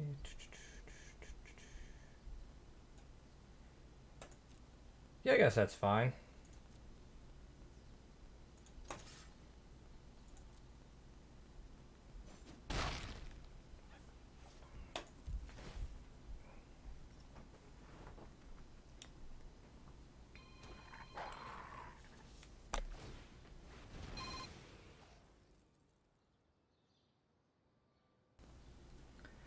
So, feeling pretty good right now. If they have like Teferi plus Veto, we might be in an awkward spot. But if they're sitting on like a pile of sagas and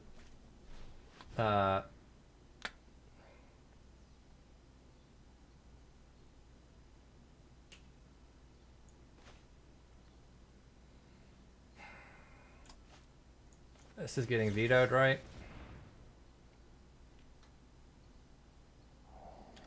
Wow, no veto.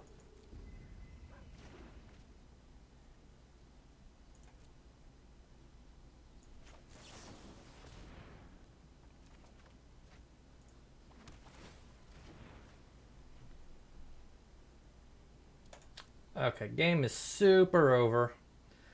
They can't even veto that.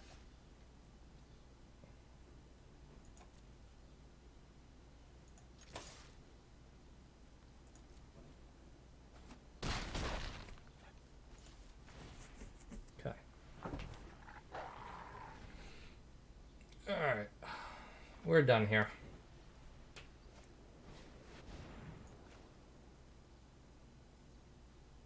Okay, now they can have Absorb.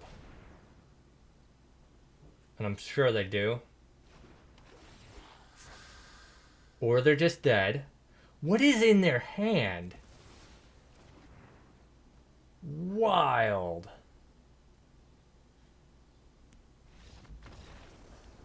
Whoa. That's wild. Okay. I don't know what's in their hand.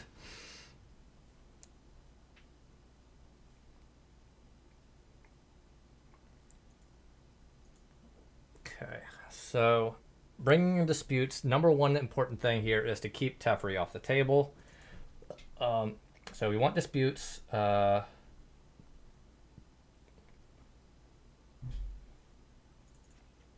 don't think we want Borrower. It's got Escape. It's kind of nice.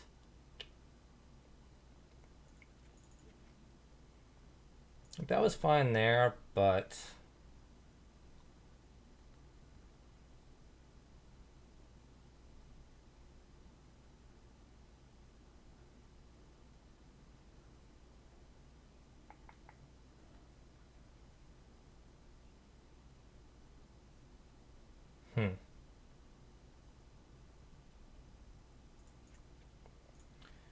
don't really want the Paradise Druids. I think I want the interventions. Quench is not great, but it does, like, it's one of our key ways to try and keep Teferi off the table on turn 3. So, from that perspective, it's kind of a thing we need.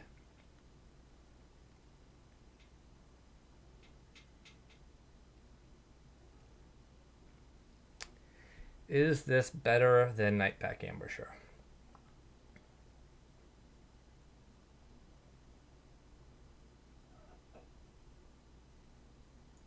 I don't think so.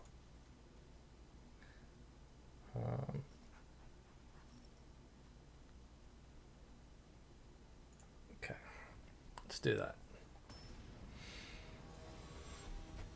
All right, we got 2 games. 2 games to beat the other bad guy. Wow.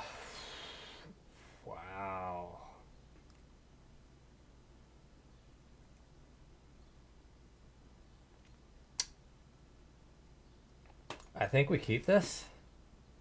I don't feel good about it, but I think okay. Whew. All right, don't need any more blue lands. All right. Would like some would like another green land, but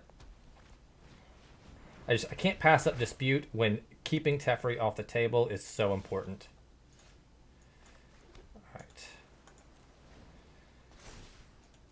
All right. We really need to find a green land though. Please play Teferi. Okay. It's fine. These come up the board pretty hard, which is awkward, but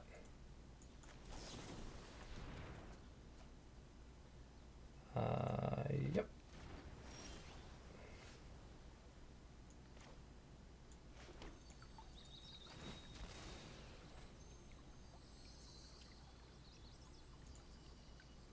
Okay. So now we hold up Ambusher.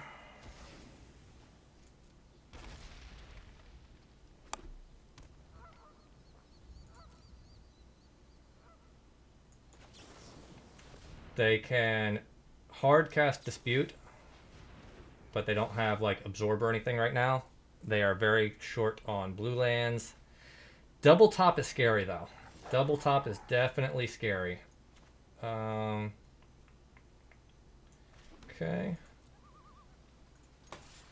This is good though.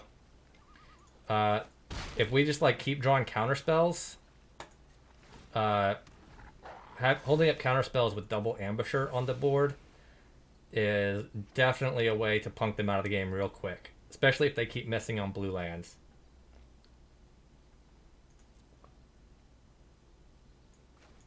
Okay. Okay. Okay.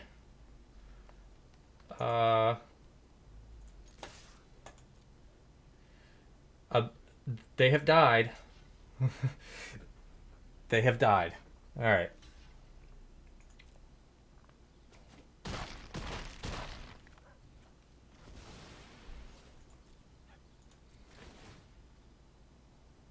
There is no way for them to sweep our board through all of these counterspells. Because we can cast all three of them. So they are super dead.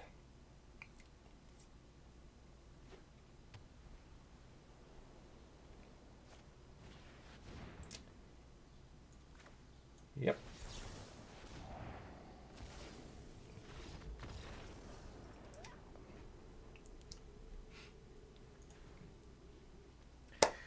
Box stuffed.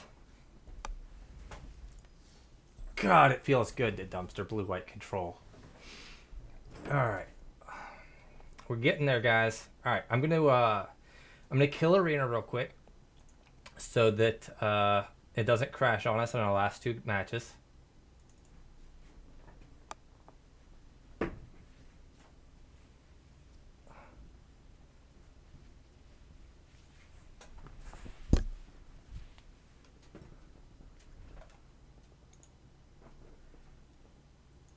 Oh no, this is like my 10th run with this deck. I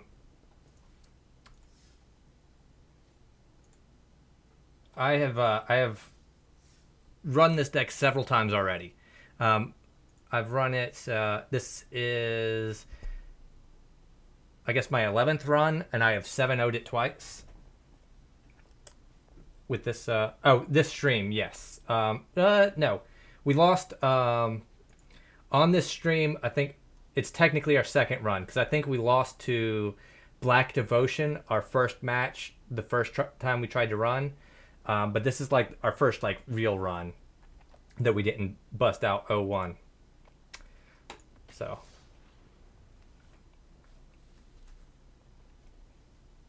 yeah, I guess it's technically our second run, but if you discount the first run that we just lost our first game, then it's. I mean, that's honestly how it's been. Like I keep track of. Let me see if I can show you without showing the rest of my stuff.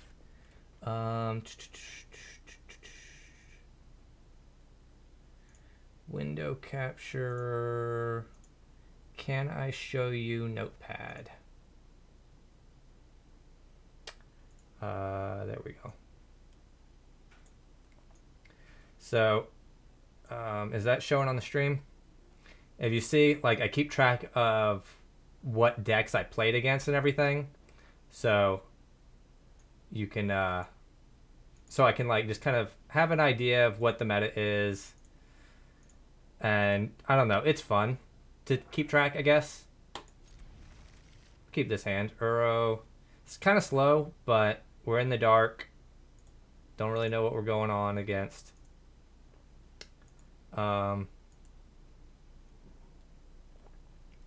So yeah, it's funny that you say that because like I actually do just like go I either like bust out on the first game or I go 7 wins. That seems to be the way that this deck is working for me.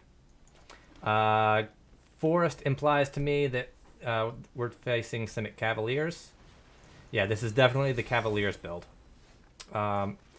So the fact that our hand is pretty slow could be a problem. But if they have air for a turn, and this Krasis implies that they have air for a turn,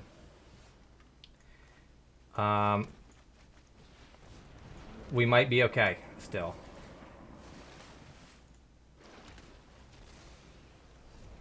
So.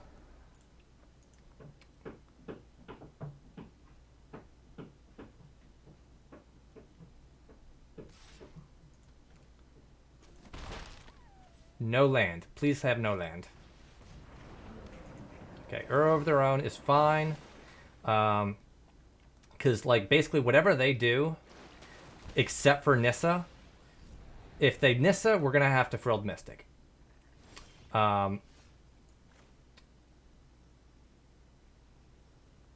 JK. Alright, so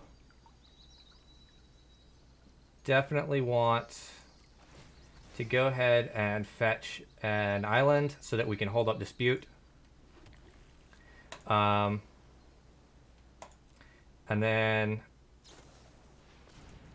we're going to Ambusher. Anything that they do except for Nissa, we're going to... Honestly, maybe even Nissa.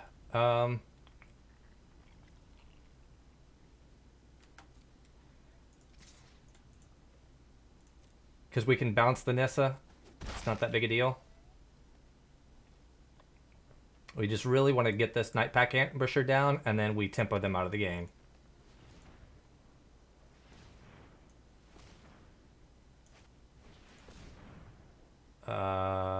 Sure. Don't care about that.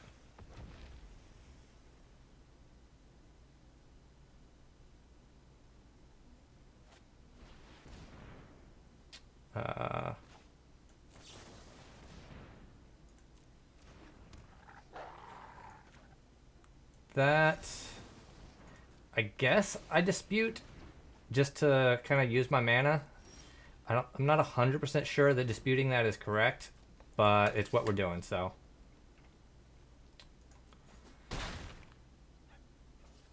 Yeah, because it would have drawn them 2 cards, so.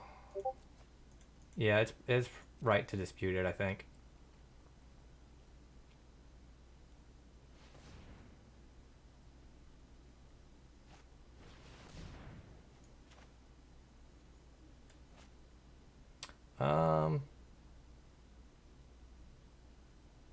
We're just like still on the tempo plan, right? So we're just gonna like bounce this.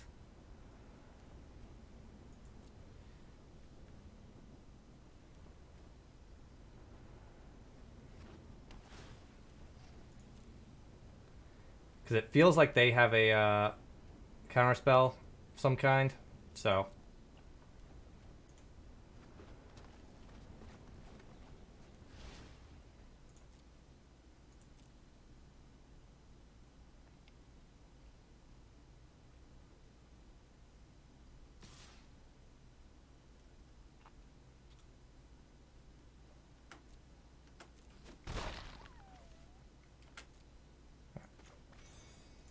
So bounce this, and then If you don't have anything, I'm gonna do that.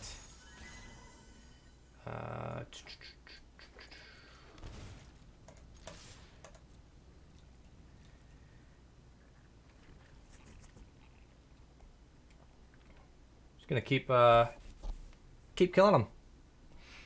This is how you beat this deck. You just tempo them out of the game. You counter their they have a lot of air in their deck, so you counter the Cavaliers and the Nissas and any Krasis that's big enough to be annoying to you. And I mean, that's really all you have to do.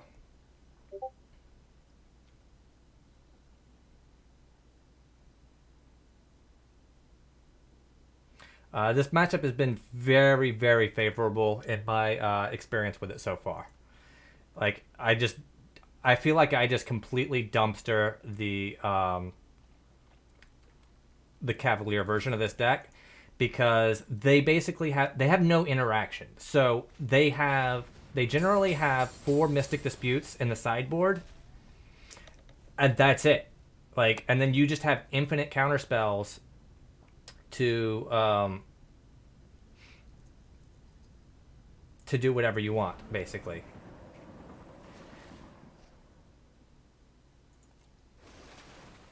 Might have been wrong to let that one resolve because of the life gain.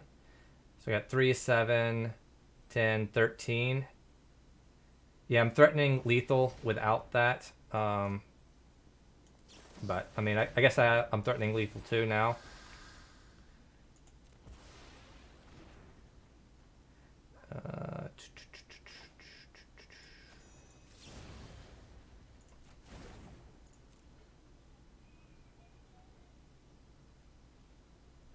Okay. Bounce you.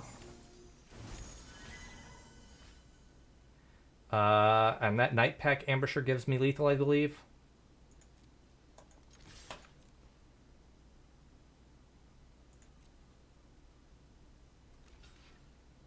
See how they block.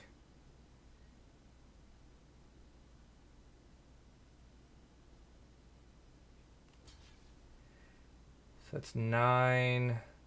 That goes up to 12. Okay, so not lethal yet, but pretty close.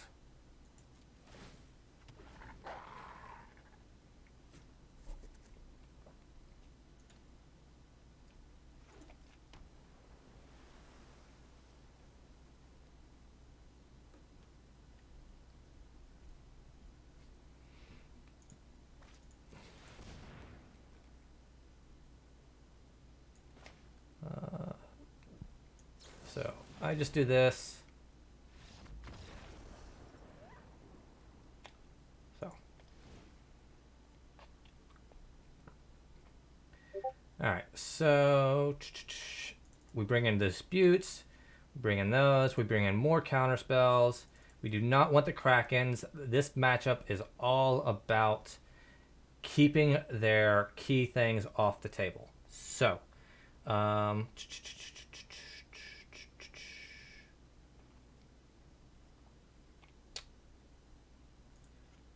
can cut our druids and cut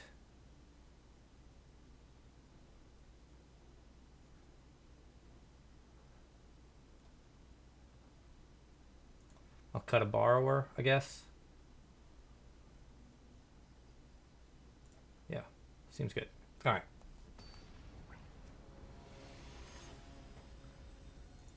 So going to be mulliganing here to make sure we have early counter spells for whatever they've got.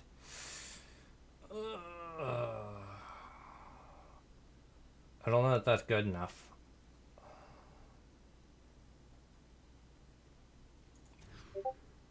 Oh, whew. Oh my god. Whew. Whew. Whew. Yeah, their deck just has so much air in it with all the mana dorks and stuff that you really just like get to do. You just punch them in the throat every time they try and resolve something that actually matters. You punch them in the throat, and you just have way more counter spells than they have meaningful interaction.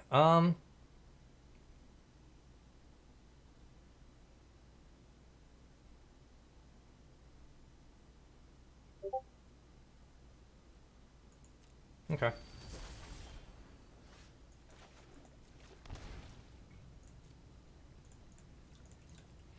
Setting stops up there to, again, try and... it helps mask what instance and sorcerer or instance you might have available to you. Okay. Thank you. Would have been in a bad spot if we missed the land, but if we can just keep drawing lands, we're good. Like I said, we have infinitely more counter spells than they have threats. So keep their threats off the table. And we're good. Look at that. We're so good. We're so good at drawing spells. Or drawing lands when we need them.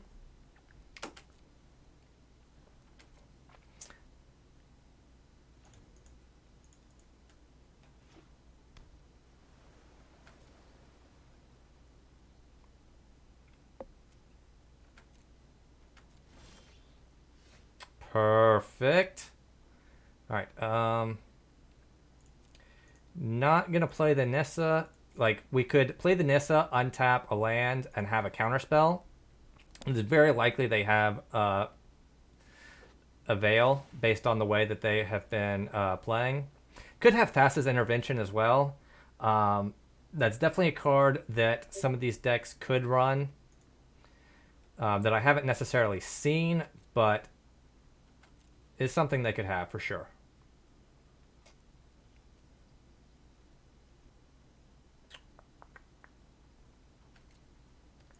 Okay.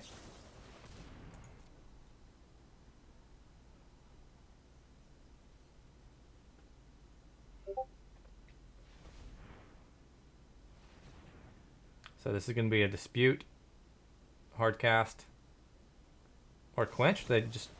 Oh, Disdainful Stroke. Sure. Sure. Okay. Again, I'm not going to fight over this because, again, the only thing that matters here is keeping their threats off the table. Okay,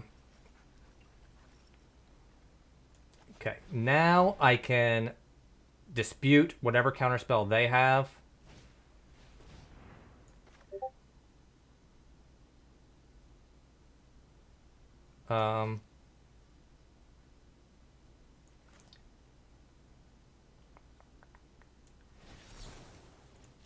Yeah, I think I have to gust this or dispute this. So, is this, if their hand is like nothing but Aether Gusts, we're okay. If they have a threat on top of this, we could get in some trouble. Sure. Yeah, we'll put this on top. It's fine. So they do get a window here to try and resolve something.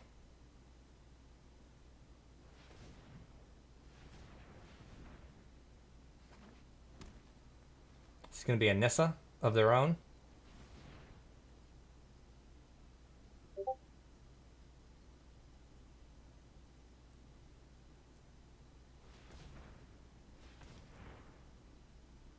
Yeah, this is definitely a Nissa. So if they have just Nissa, we're okay. If they have like Nissa plus Cavalier of Thorns, we're up shit creek without a paddle.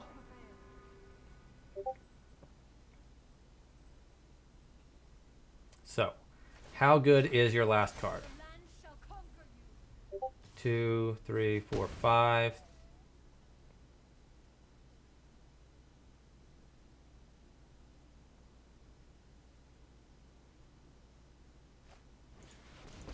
Second Nissa. Okay. Interesting. Okay. Be wary of the ground. I kind of like this play from them. It's very cute. Uh,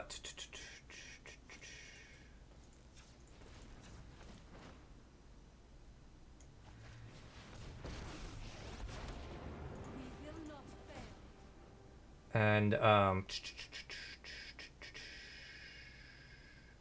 so what do I want to do here?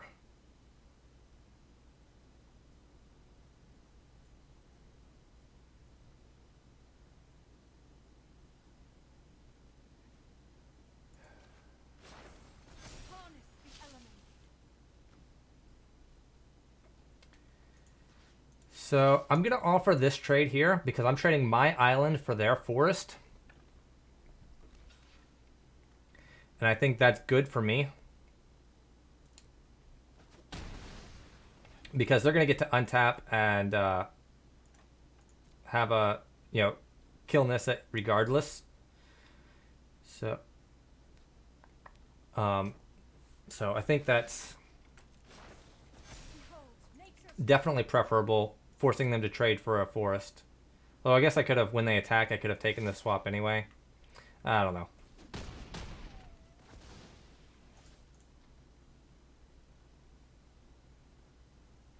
So hopefully they just so what we're gonna hope for right now is that they, well, that doesn't even do anything, right? Because like I'm still just like getting hit in the face with all these lands. Like we can Whirlwind Denial their ult, but in the meantime he's gonna have 3/3/3s punching us in the dick. So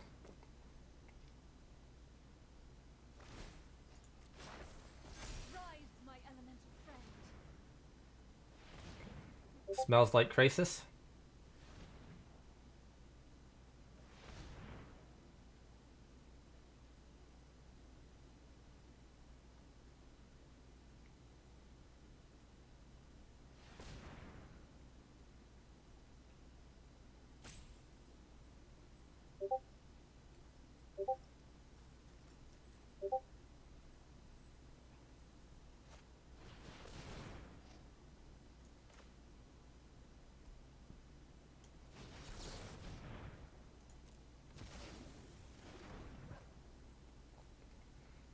Cute how he bluffed a counterspell.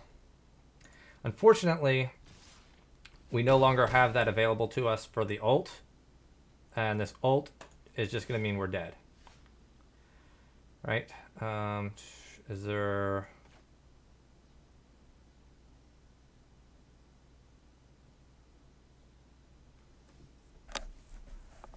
I don't think there's any way around this ult killing us.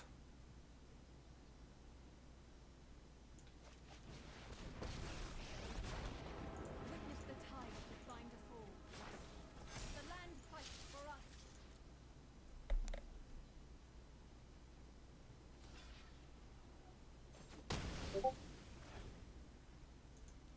Yeah, alright.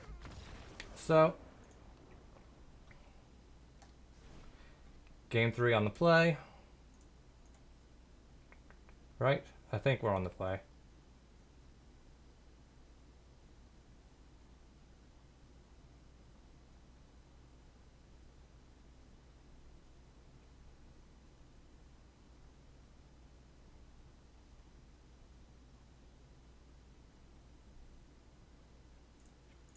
Let me get rid of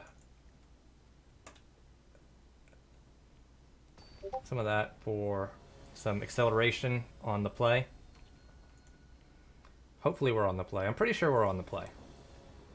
Yeah, okay. So acceleration on the play. It's good. This is acceleration on the play into counterspells and card draw. So yeah, let's do it.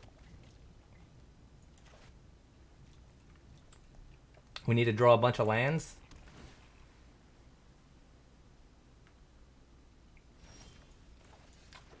All right. There's step 1 to drawing a bunch of lands. Is drawing 1 land.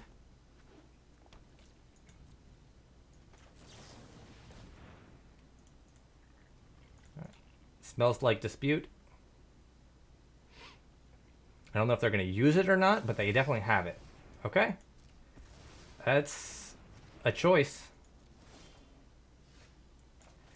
I don't know if it's a good choice, but it's definitely a choice. It is a decision that they could have made and did.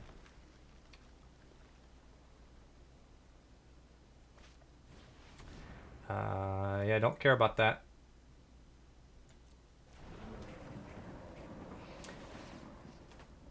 Don't bother countering this on the way on the when it's going to sacrifice itself. Only care about countering it when they're escaping it.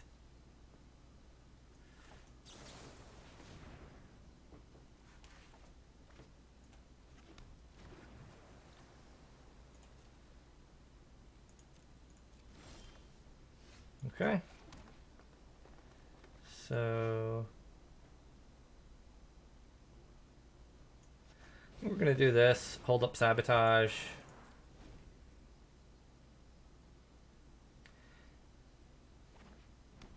Yeah, I don't know what the dispute was about.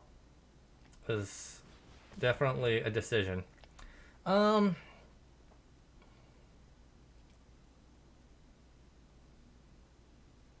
So I'm gonna counter this because I'm pretty sure they have a counter of their own, and I think they want to fight over this. And if not, I get to surveil.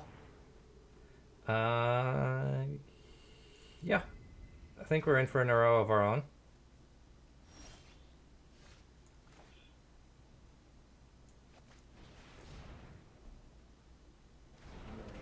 Yeah, that's possible. It's hard to know sometimes without like seeing the content of somebody else's hand whether or not that kind of play is the right thing to do, because like sometimes that's like you just have to do that. Like if their hand is like real bad, maybe like their only option was to try and dispute that and hope that I stumble and die.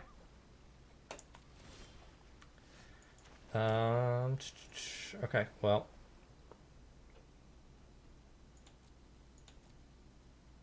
So now we get to Nightpack Ambusher and have Intervention up. Or we might just Intervention at the end of their turn. So...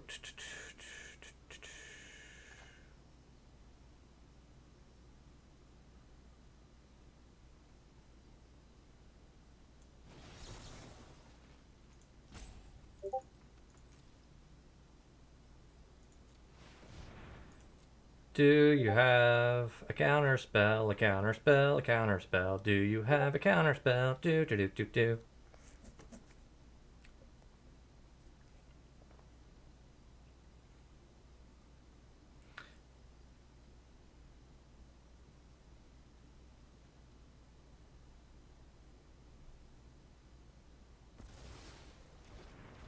Okay.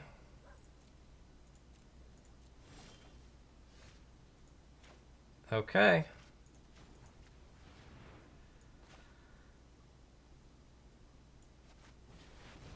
Please don't have a counter spell. Right.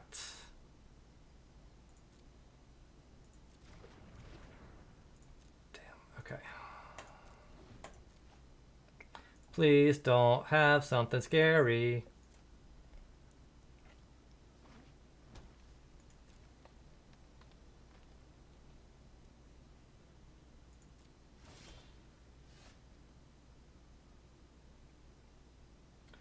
Alright, so the way this hand is playing, or this, I don't know.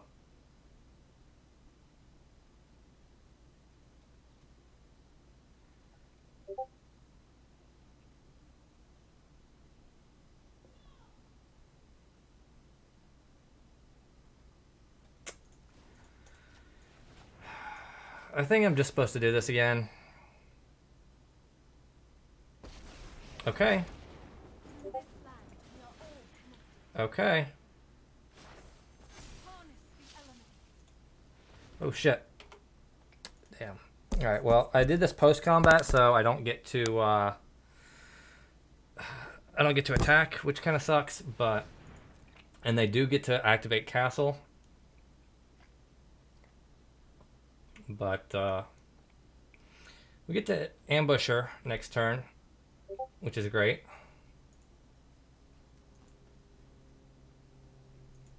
They're definitely not out of this, though. This is definitely still anybody's game. This is going to find them a higher rate of action. They're close to being able to escape Uro.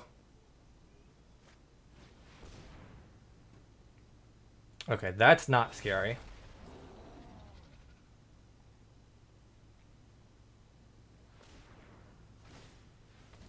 Sure.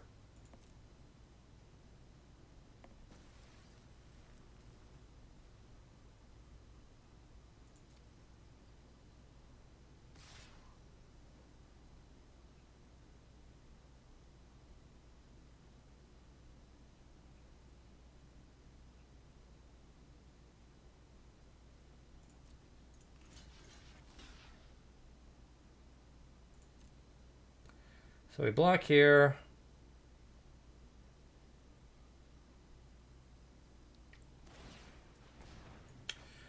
We do this and hope they don't have a counterspell. They do not. Okay.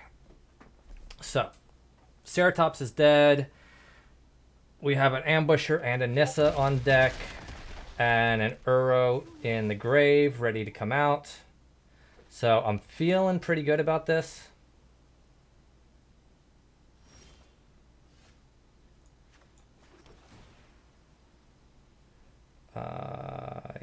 Yes.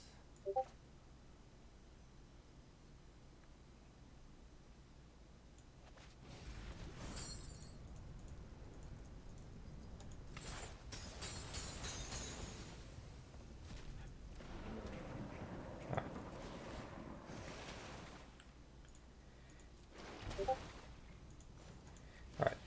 So now it's starting to feel like can't lose territory.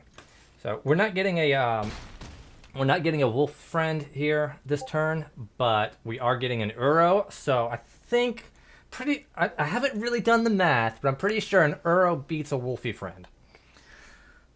And we can do 2, 4, 6, 7, so 5.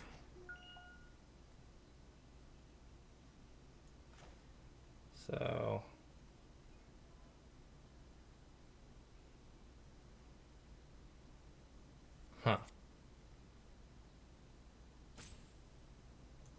yeah, I think we just have to counter this.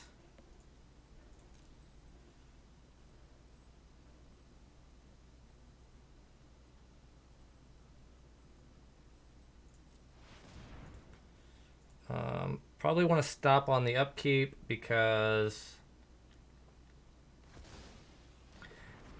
we probably want to scry.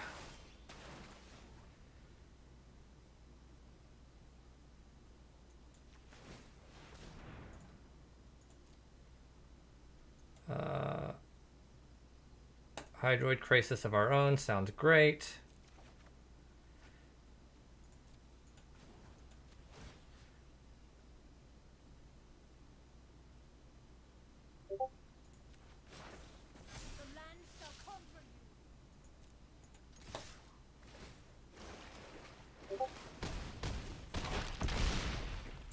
Dispute sounds great.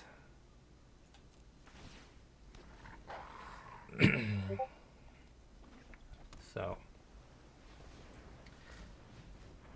like, if they play a giant Krasis, we dispute it. If they play a bunch of smaller stuff, they're just gonna die to these 3/3s. Is basically what it comes down to.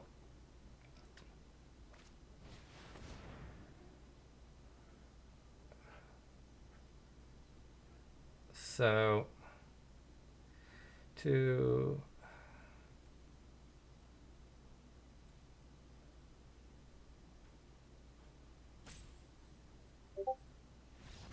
yeah, okay. I was trying to do some math to see, like, to do some math about, like, Agent of Treachery or something. But, didn't matter. Didn't matter.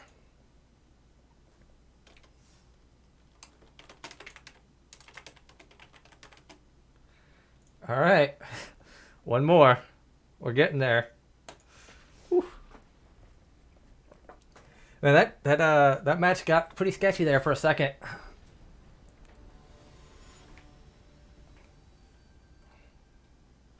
But like I said, you just have so much more interaction in the other deck that it's really just a war of attrition, and they just have way too much air in their deck to be able to keep up with you. This hand is great by its stuff.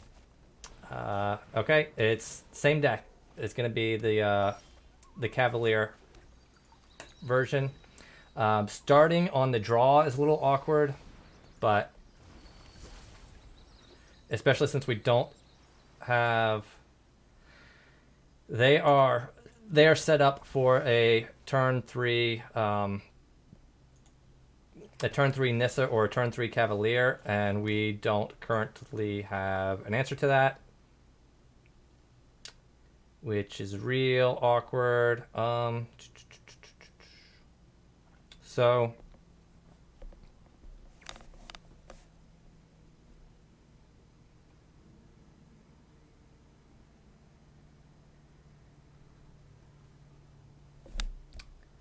all right, so with not having 2 lands in hand, I'm gonna Paradise Druid, and so the debate for me between Paradise Druid and Growth Spiral, when you want to do which one, usually to me comes down to how many lands I have in my hand. So if I Growth Spiral, there's no guarantee that I'm gonna have the next land ready. So that's to me why to do one versus the other.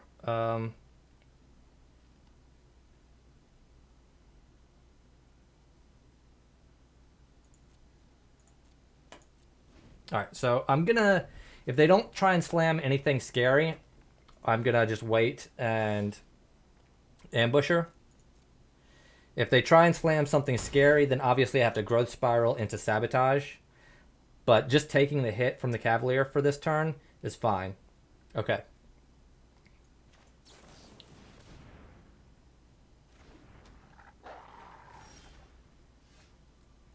So that's 4, 5.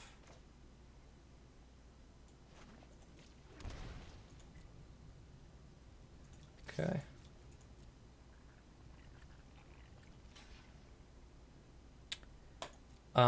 Yeah, Cavalier was definitely better for us than something like Nissa, for sure. I'm much happier seeing them slam hit a Cavalier there than a Nissa, because Nissa would have left a doodad.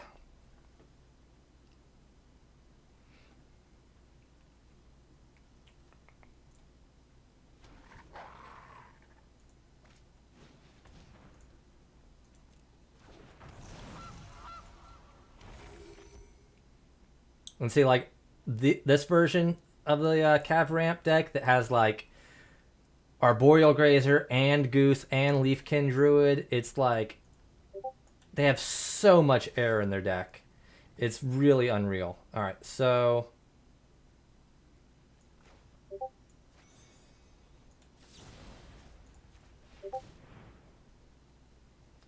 now we're ready to bounce this.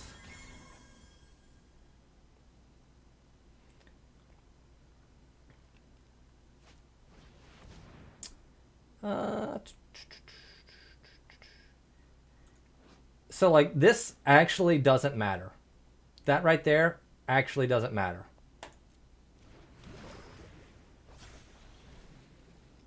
As long as they don't have something on board to do with that, it actually doesn't matter. Because we're putting so much pressure on them that they can't, like, we're going to far outpace the ability of this Goose to make food.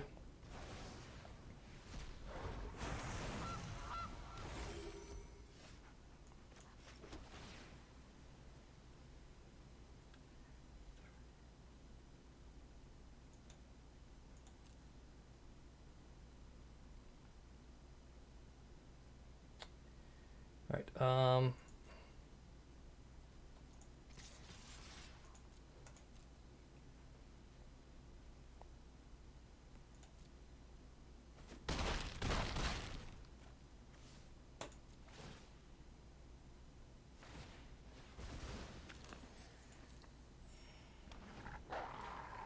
so like, yeah, you can make a bunch of food,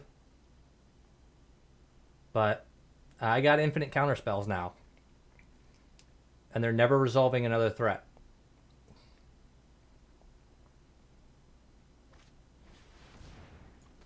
Yeah.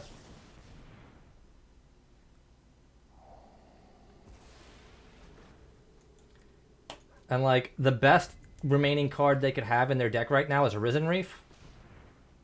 And even because they could like bounce diddle it with Thassa. And obviously even that doesn't matter because I have a huge board about to kill them. So congrats, you're dead.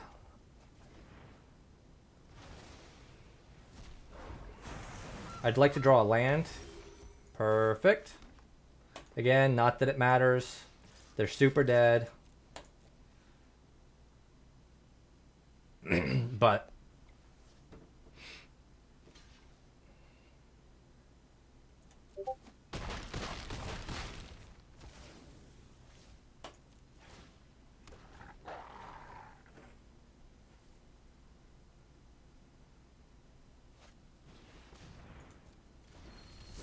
yep.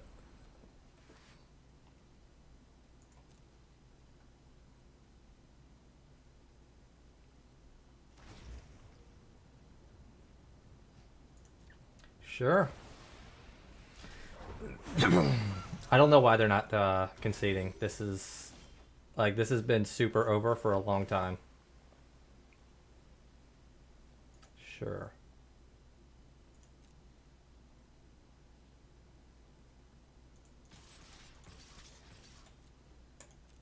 Actually, that's not even good, right? Because like they have enough mana to pay for anything. So this, not that again, not that it matters. I have Mystic and Sabotage in hand, so nothing matters right now. But this is a bad keep. They have too much mana for this to have any relevance when they're just top decking at this point.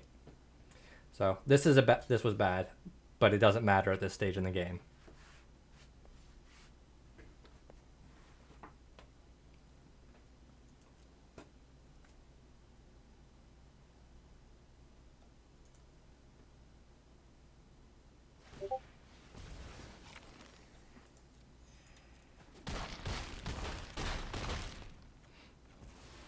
Okay.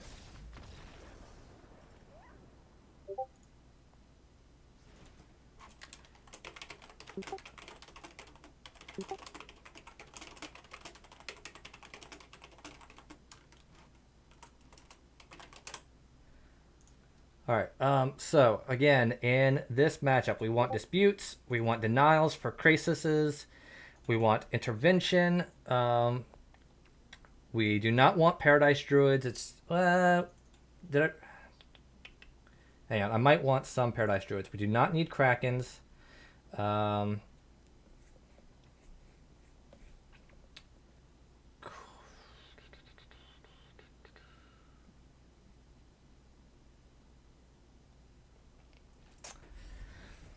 I always waffle on like the borrowers because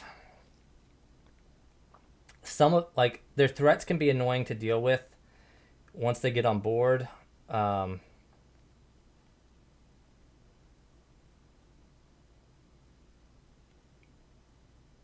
So non-creature threats.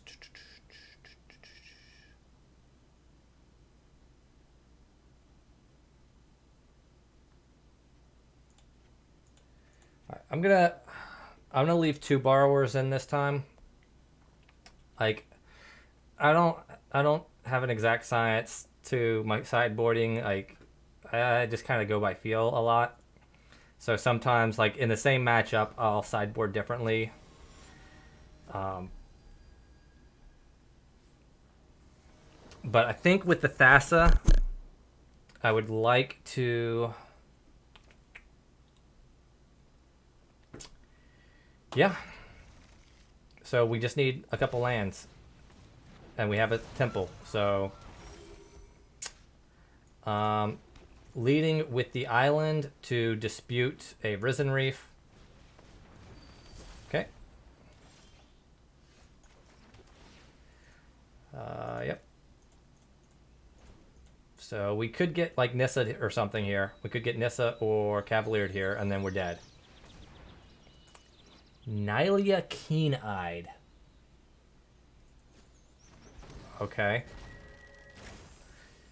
I mean, that's probably not great for us, but as far as like things they 5-drops they could, or you know, big scary things they could have cast, that's like fine.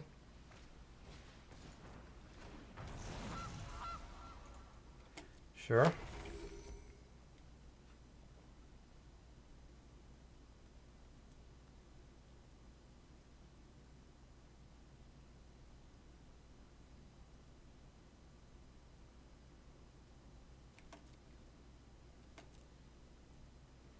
So definitely need to rip a green source here. Perfect. Okay. So this Mystic means that we will get to... This filling their hand is kind of bad, but like their hand is...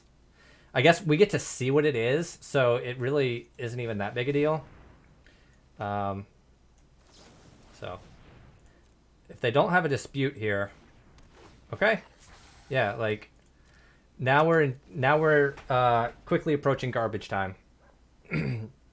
I have a resolved threat, and they will never resolve another threat of their own. Perfect.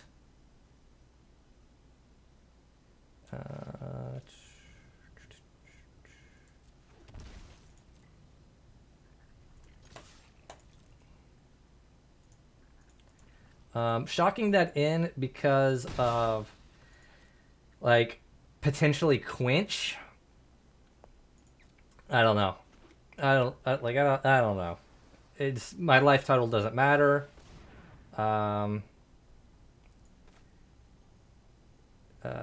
They have so 2, 3, 4.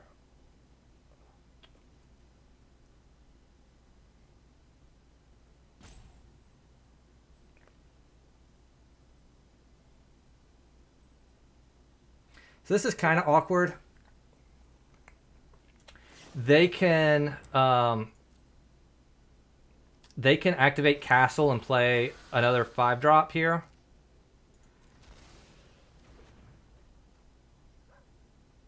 Oh no, they can't. No, they can't. Never mind. Well, they can still play a 5-drop, but okay.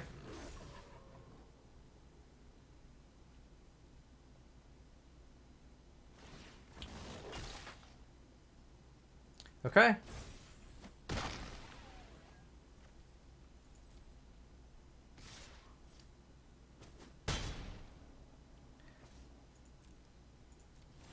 All right, they're definitely this is definitely something that can put them back in it. So hopefully they don't have anything meaningful to play. And I can Thassa's Intervention for a bunch to find a Wolf of our own. Or a Nissa. No, we don't want a Nissa because I need something that can infinitely chump block this.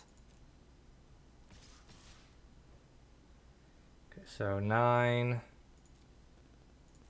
No blocks. Unfortunately, we basically have 2 indestructible things that we can never get past now. So we might be dead.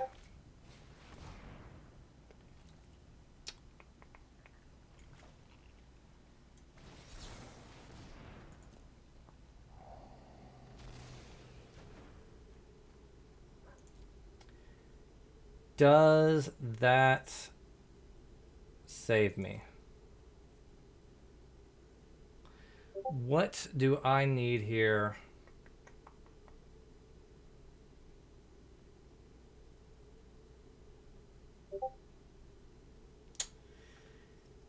If I had Whirlwind Denial, I could counter the Wicked Wolf getting indestructible.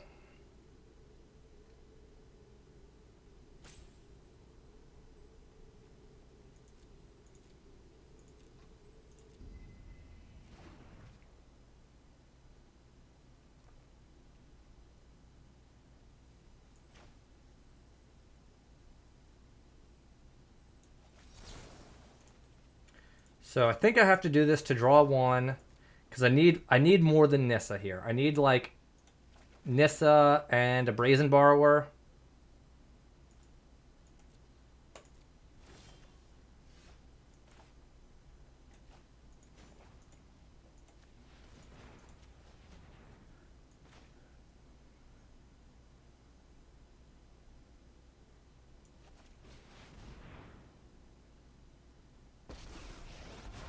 I will protect the virtue of this world.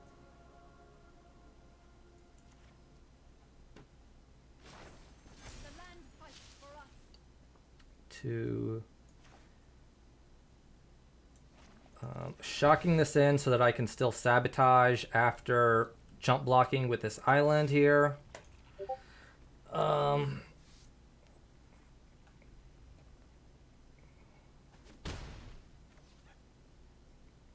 But unfortunately, we have to jump block both the Wicked Wolf and the Nylea.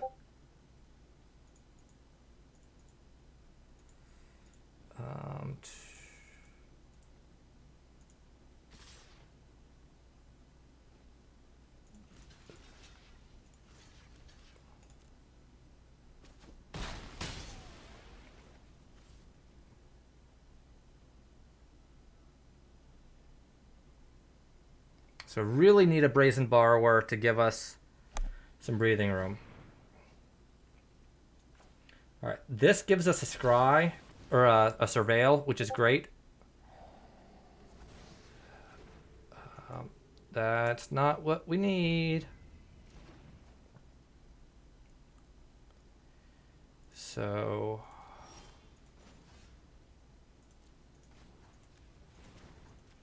Whoops.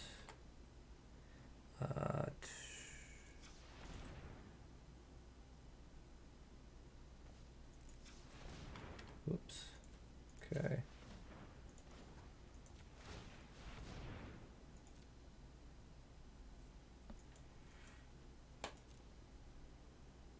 Like an Uro might let us. Whew. Whew. All right.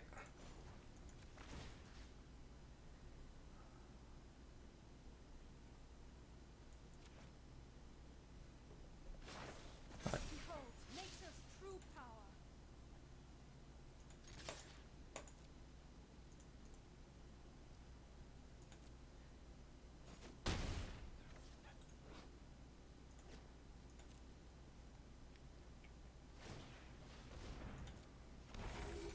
So bouncing this Wicked Wolf is going to take Nylea off the table unless they play the Grazer pre-combat. Okay? We're doing it! So if they had played Nylea pre-combat, they would... if they had played Nylea... Or I'm sorry, if they had played this Grazer pre-combat, then they would still have 5 Devotion. Oh no.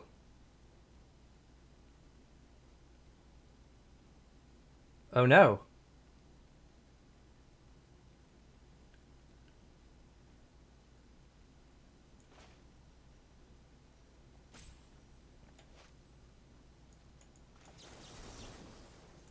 Alright, hope they fuck up. Hope they hit the wrong button. Having 3 mana doesn't matter because I don't have 2 blue.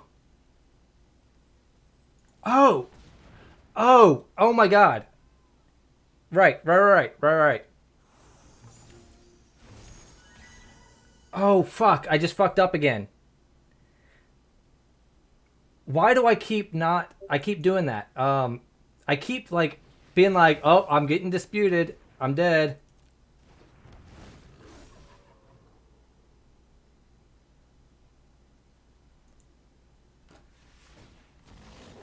I keep doing that for some reason, and I had this game and I just threw it away. I literally just threw this game away.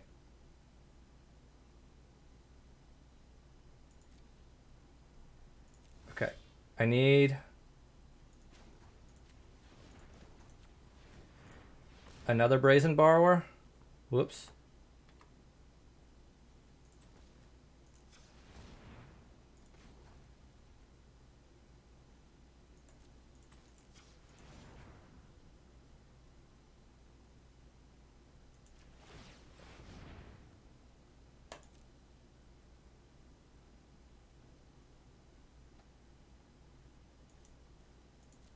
That's not good enough, right?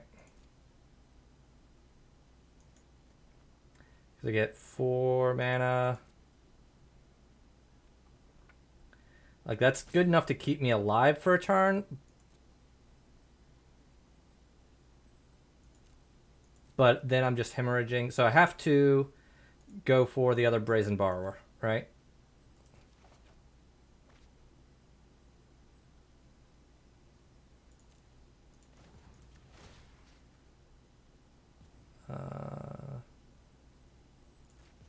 Okay.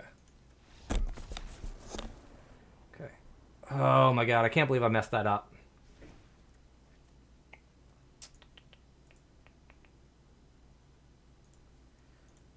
Alright, we're not doing anything different, right?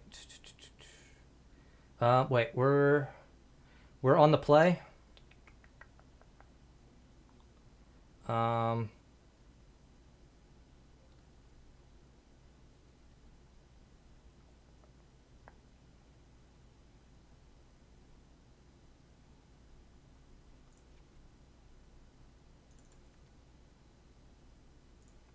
On the play, I think I want Paradise Druids over the Quenches.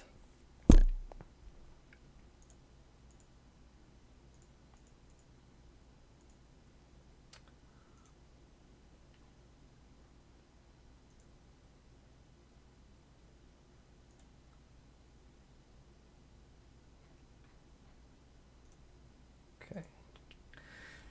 I think, yeah. Because our best lines against this deck are to start getting the Frilled Mystics and Ambushers down underneath them.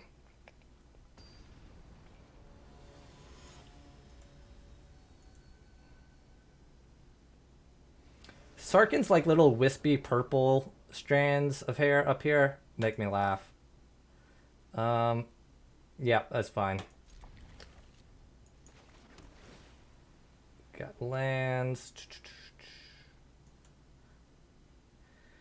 We've got 2 of each color, so I'm going to bottom that looking for some action while we counter their stuff. So I'm going to find more lands. He says before he did not find more lands and had a 4-drop that he wished he had a 4th land for. Yep. Gonna counter that. It's card advantage for them. Perfect.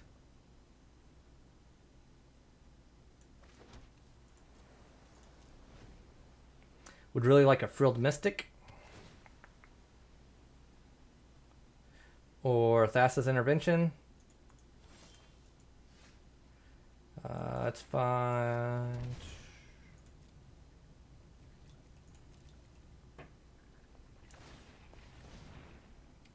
Okay.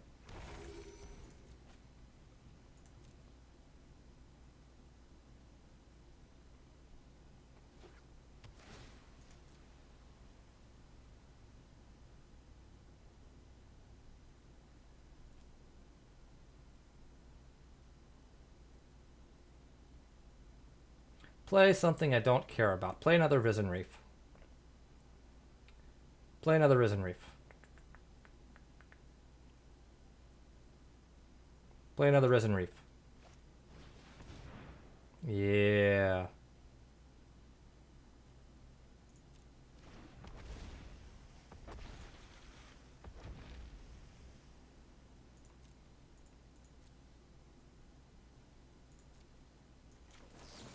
Okay.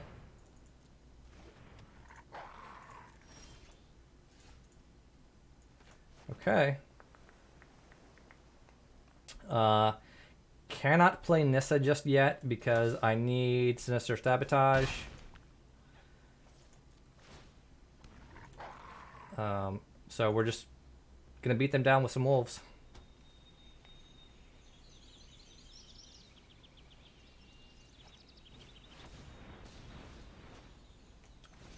Nope.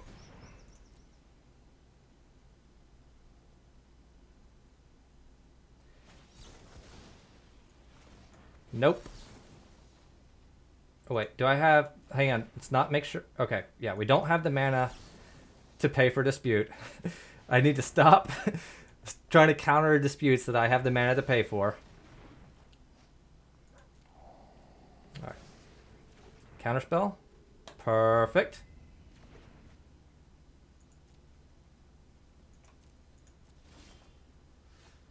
Okay. So.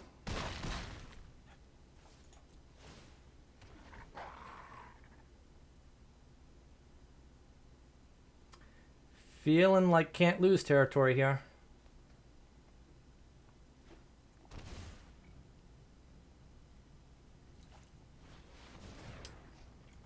Oh, baby. Oh. I'm sorry. You didn't need to hear me orgasming right there. You didn't need to hear that, but oh, look at oh, look at that, baby. Oh, was that good for you too?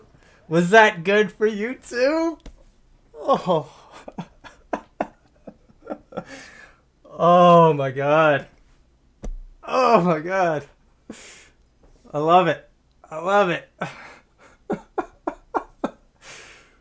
Whew. Oh. We did it, boys. We did it. So it was 1, 2, 3, 4, 5.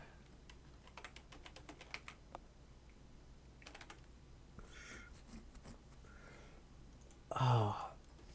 The most important thing, I think, is knowing... So, the two most important things. One, the most important thing when you're playing this style of deck is knowing what cards your opponent has that you need to counter and which ones they have that you can let through. Because, like, take that deck that we just played against, for instance. Knowing, okay... You know, we don't care about their ramp. They have limited numbers of threats. They have, like, Cavaliers, Krasis, and Nissa. And that's basically the only cards in their deck that matter. But, at the same time, there's also Risen Reef. And Risen Reef is a card that sometimes you care about, which is why I disputed it when I did, early on when I had the free mana to dispute it. And sometimes you don't care about it. Like when they have an empty hand and they're top decking and you have counters in hand, you can let one Risen Reef through because it doesn't matter as long as you're countering the remaining threats. So that's number one. The key, most important thing is knowing what you need to... You have to know your opponent's decks and know what you need to counter and what you don't need to counter. And then number two is... related to that, which is knowing how to mulligan appropriately so that you have what you need to deal with your opponent's deck. As far as changes that I might make to the current list, let me poke in here. Okay.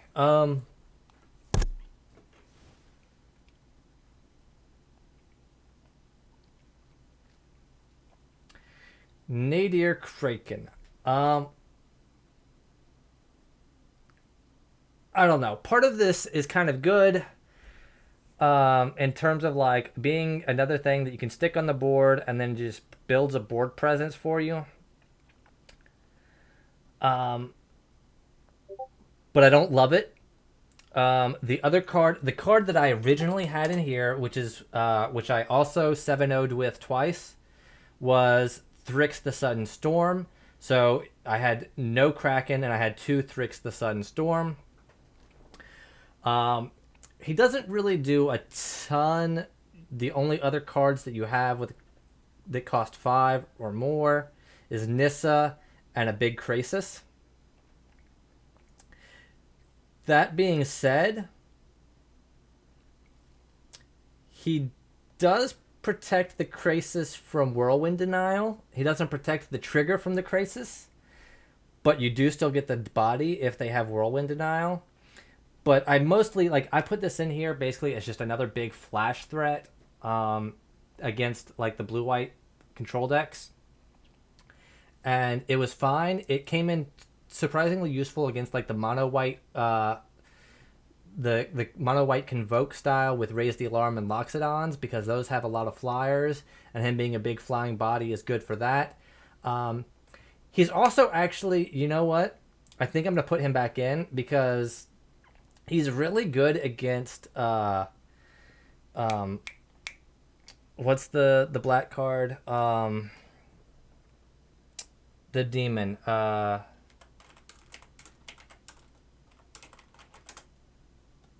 What's the demon? Nightmare Shepherd. He lines up great against Nightmare Shepherd. So I might just put him back in here. And that was a card that I had a problem with. If you couldn't counter it, Nightmare Shepherd is really obnoxious, just because, and Mayhem Devil as well, just because they're 4/4 flyers in the air, that puts a clock on you pretty quick if they manage to slip through your counters. So I'll probably just put him back in. Other than that, with that said, this is kind of a flex slot. You could kind of put what you want in here. Other than that, I don't know. I'm pretty happy with this.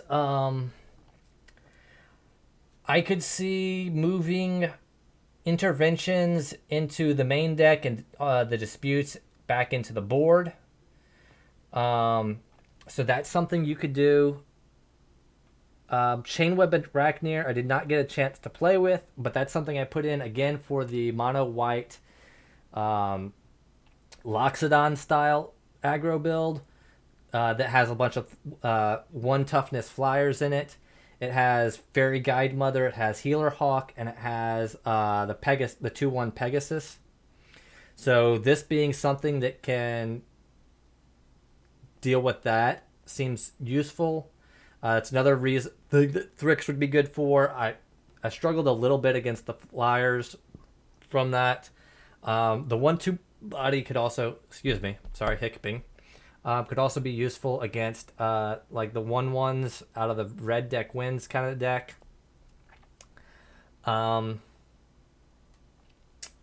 So this is definitely a flex slot.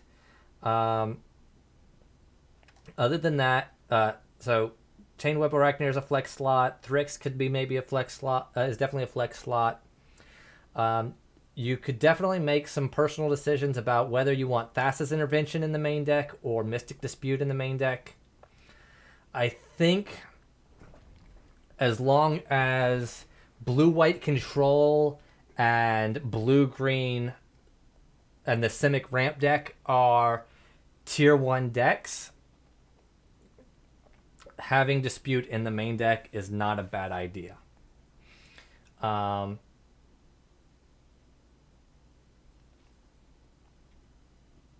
That said, Thassa's Intervention is also good against both those decks, but just getting under Teferi with Dispute is really, really good. And being able to fight counter spells is great. Being able to Nightpack Ambusher with 5 mana hold up a counter spell is really, really good. So I think overall I'm pretty happy with the deck list. But those are some areas that I think there's some wiggle room to play around with it. Man, this deck fucks. I'll tell you what.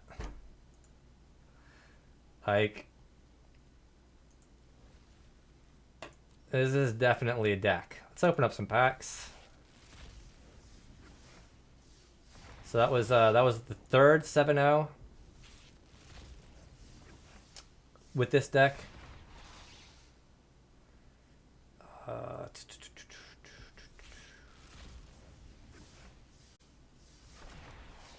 Another Thryx. So,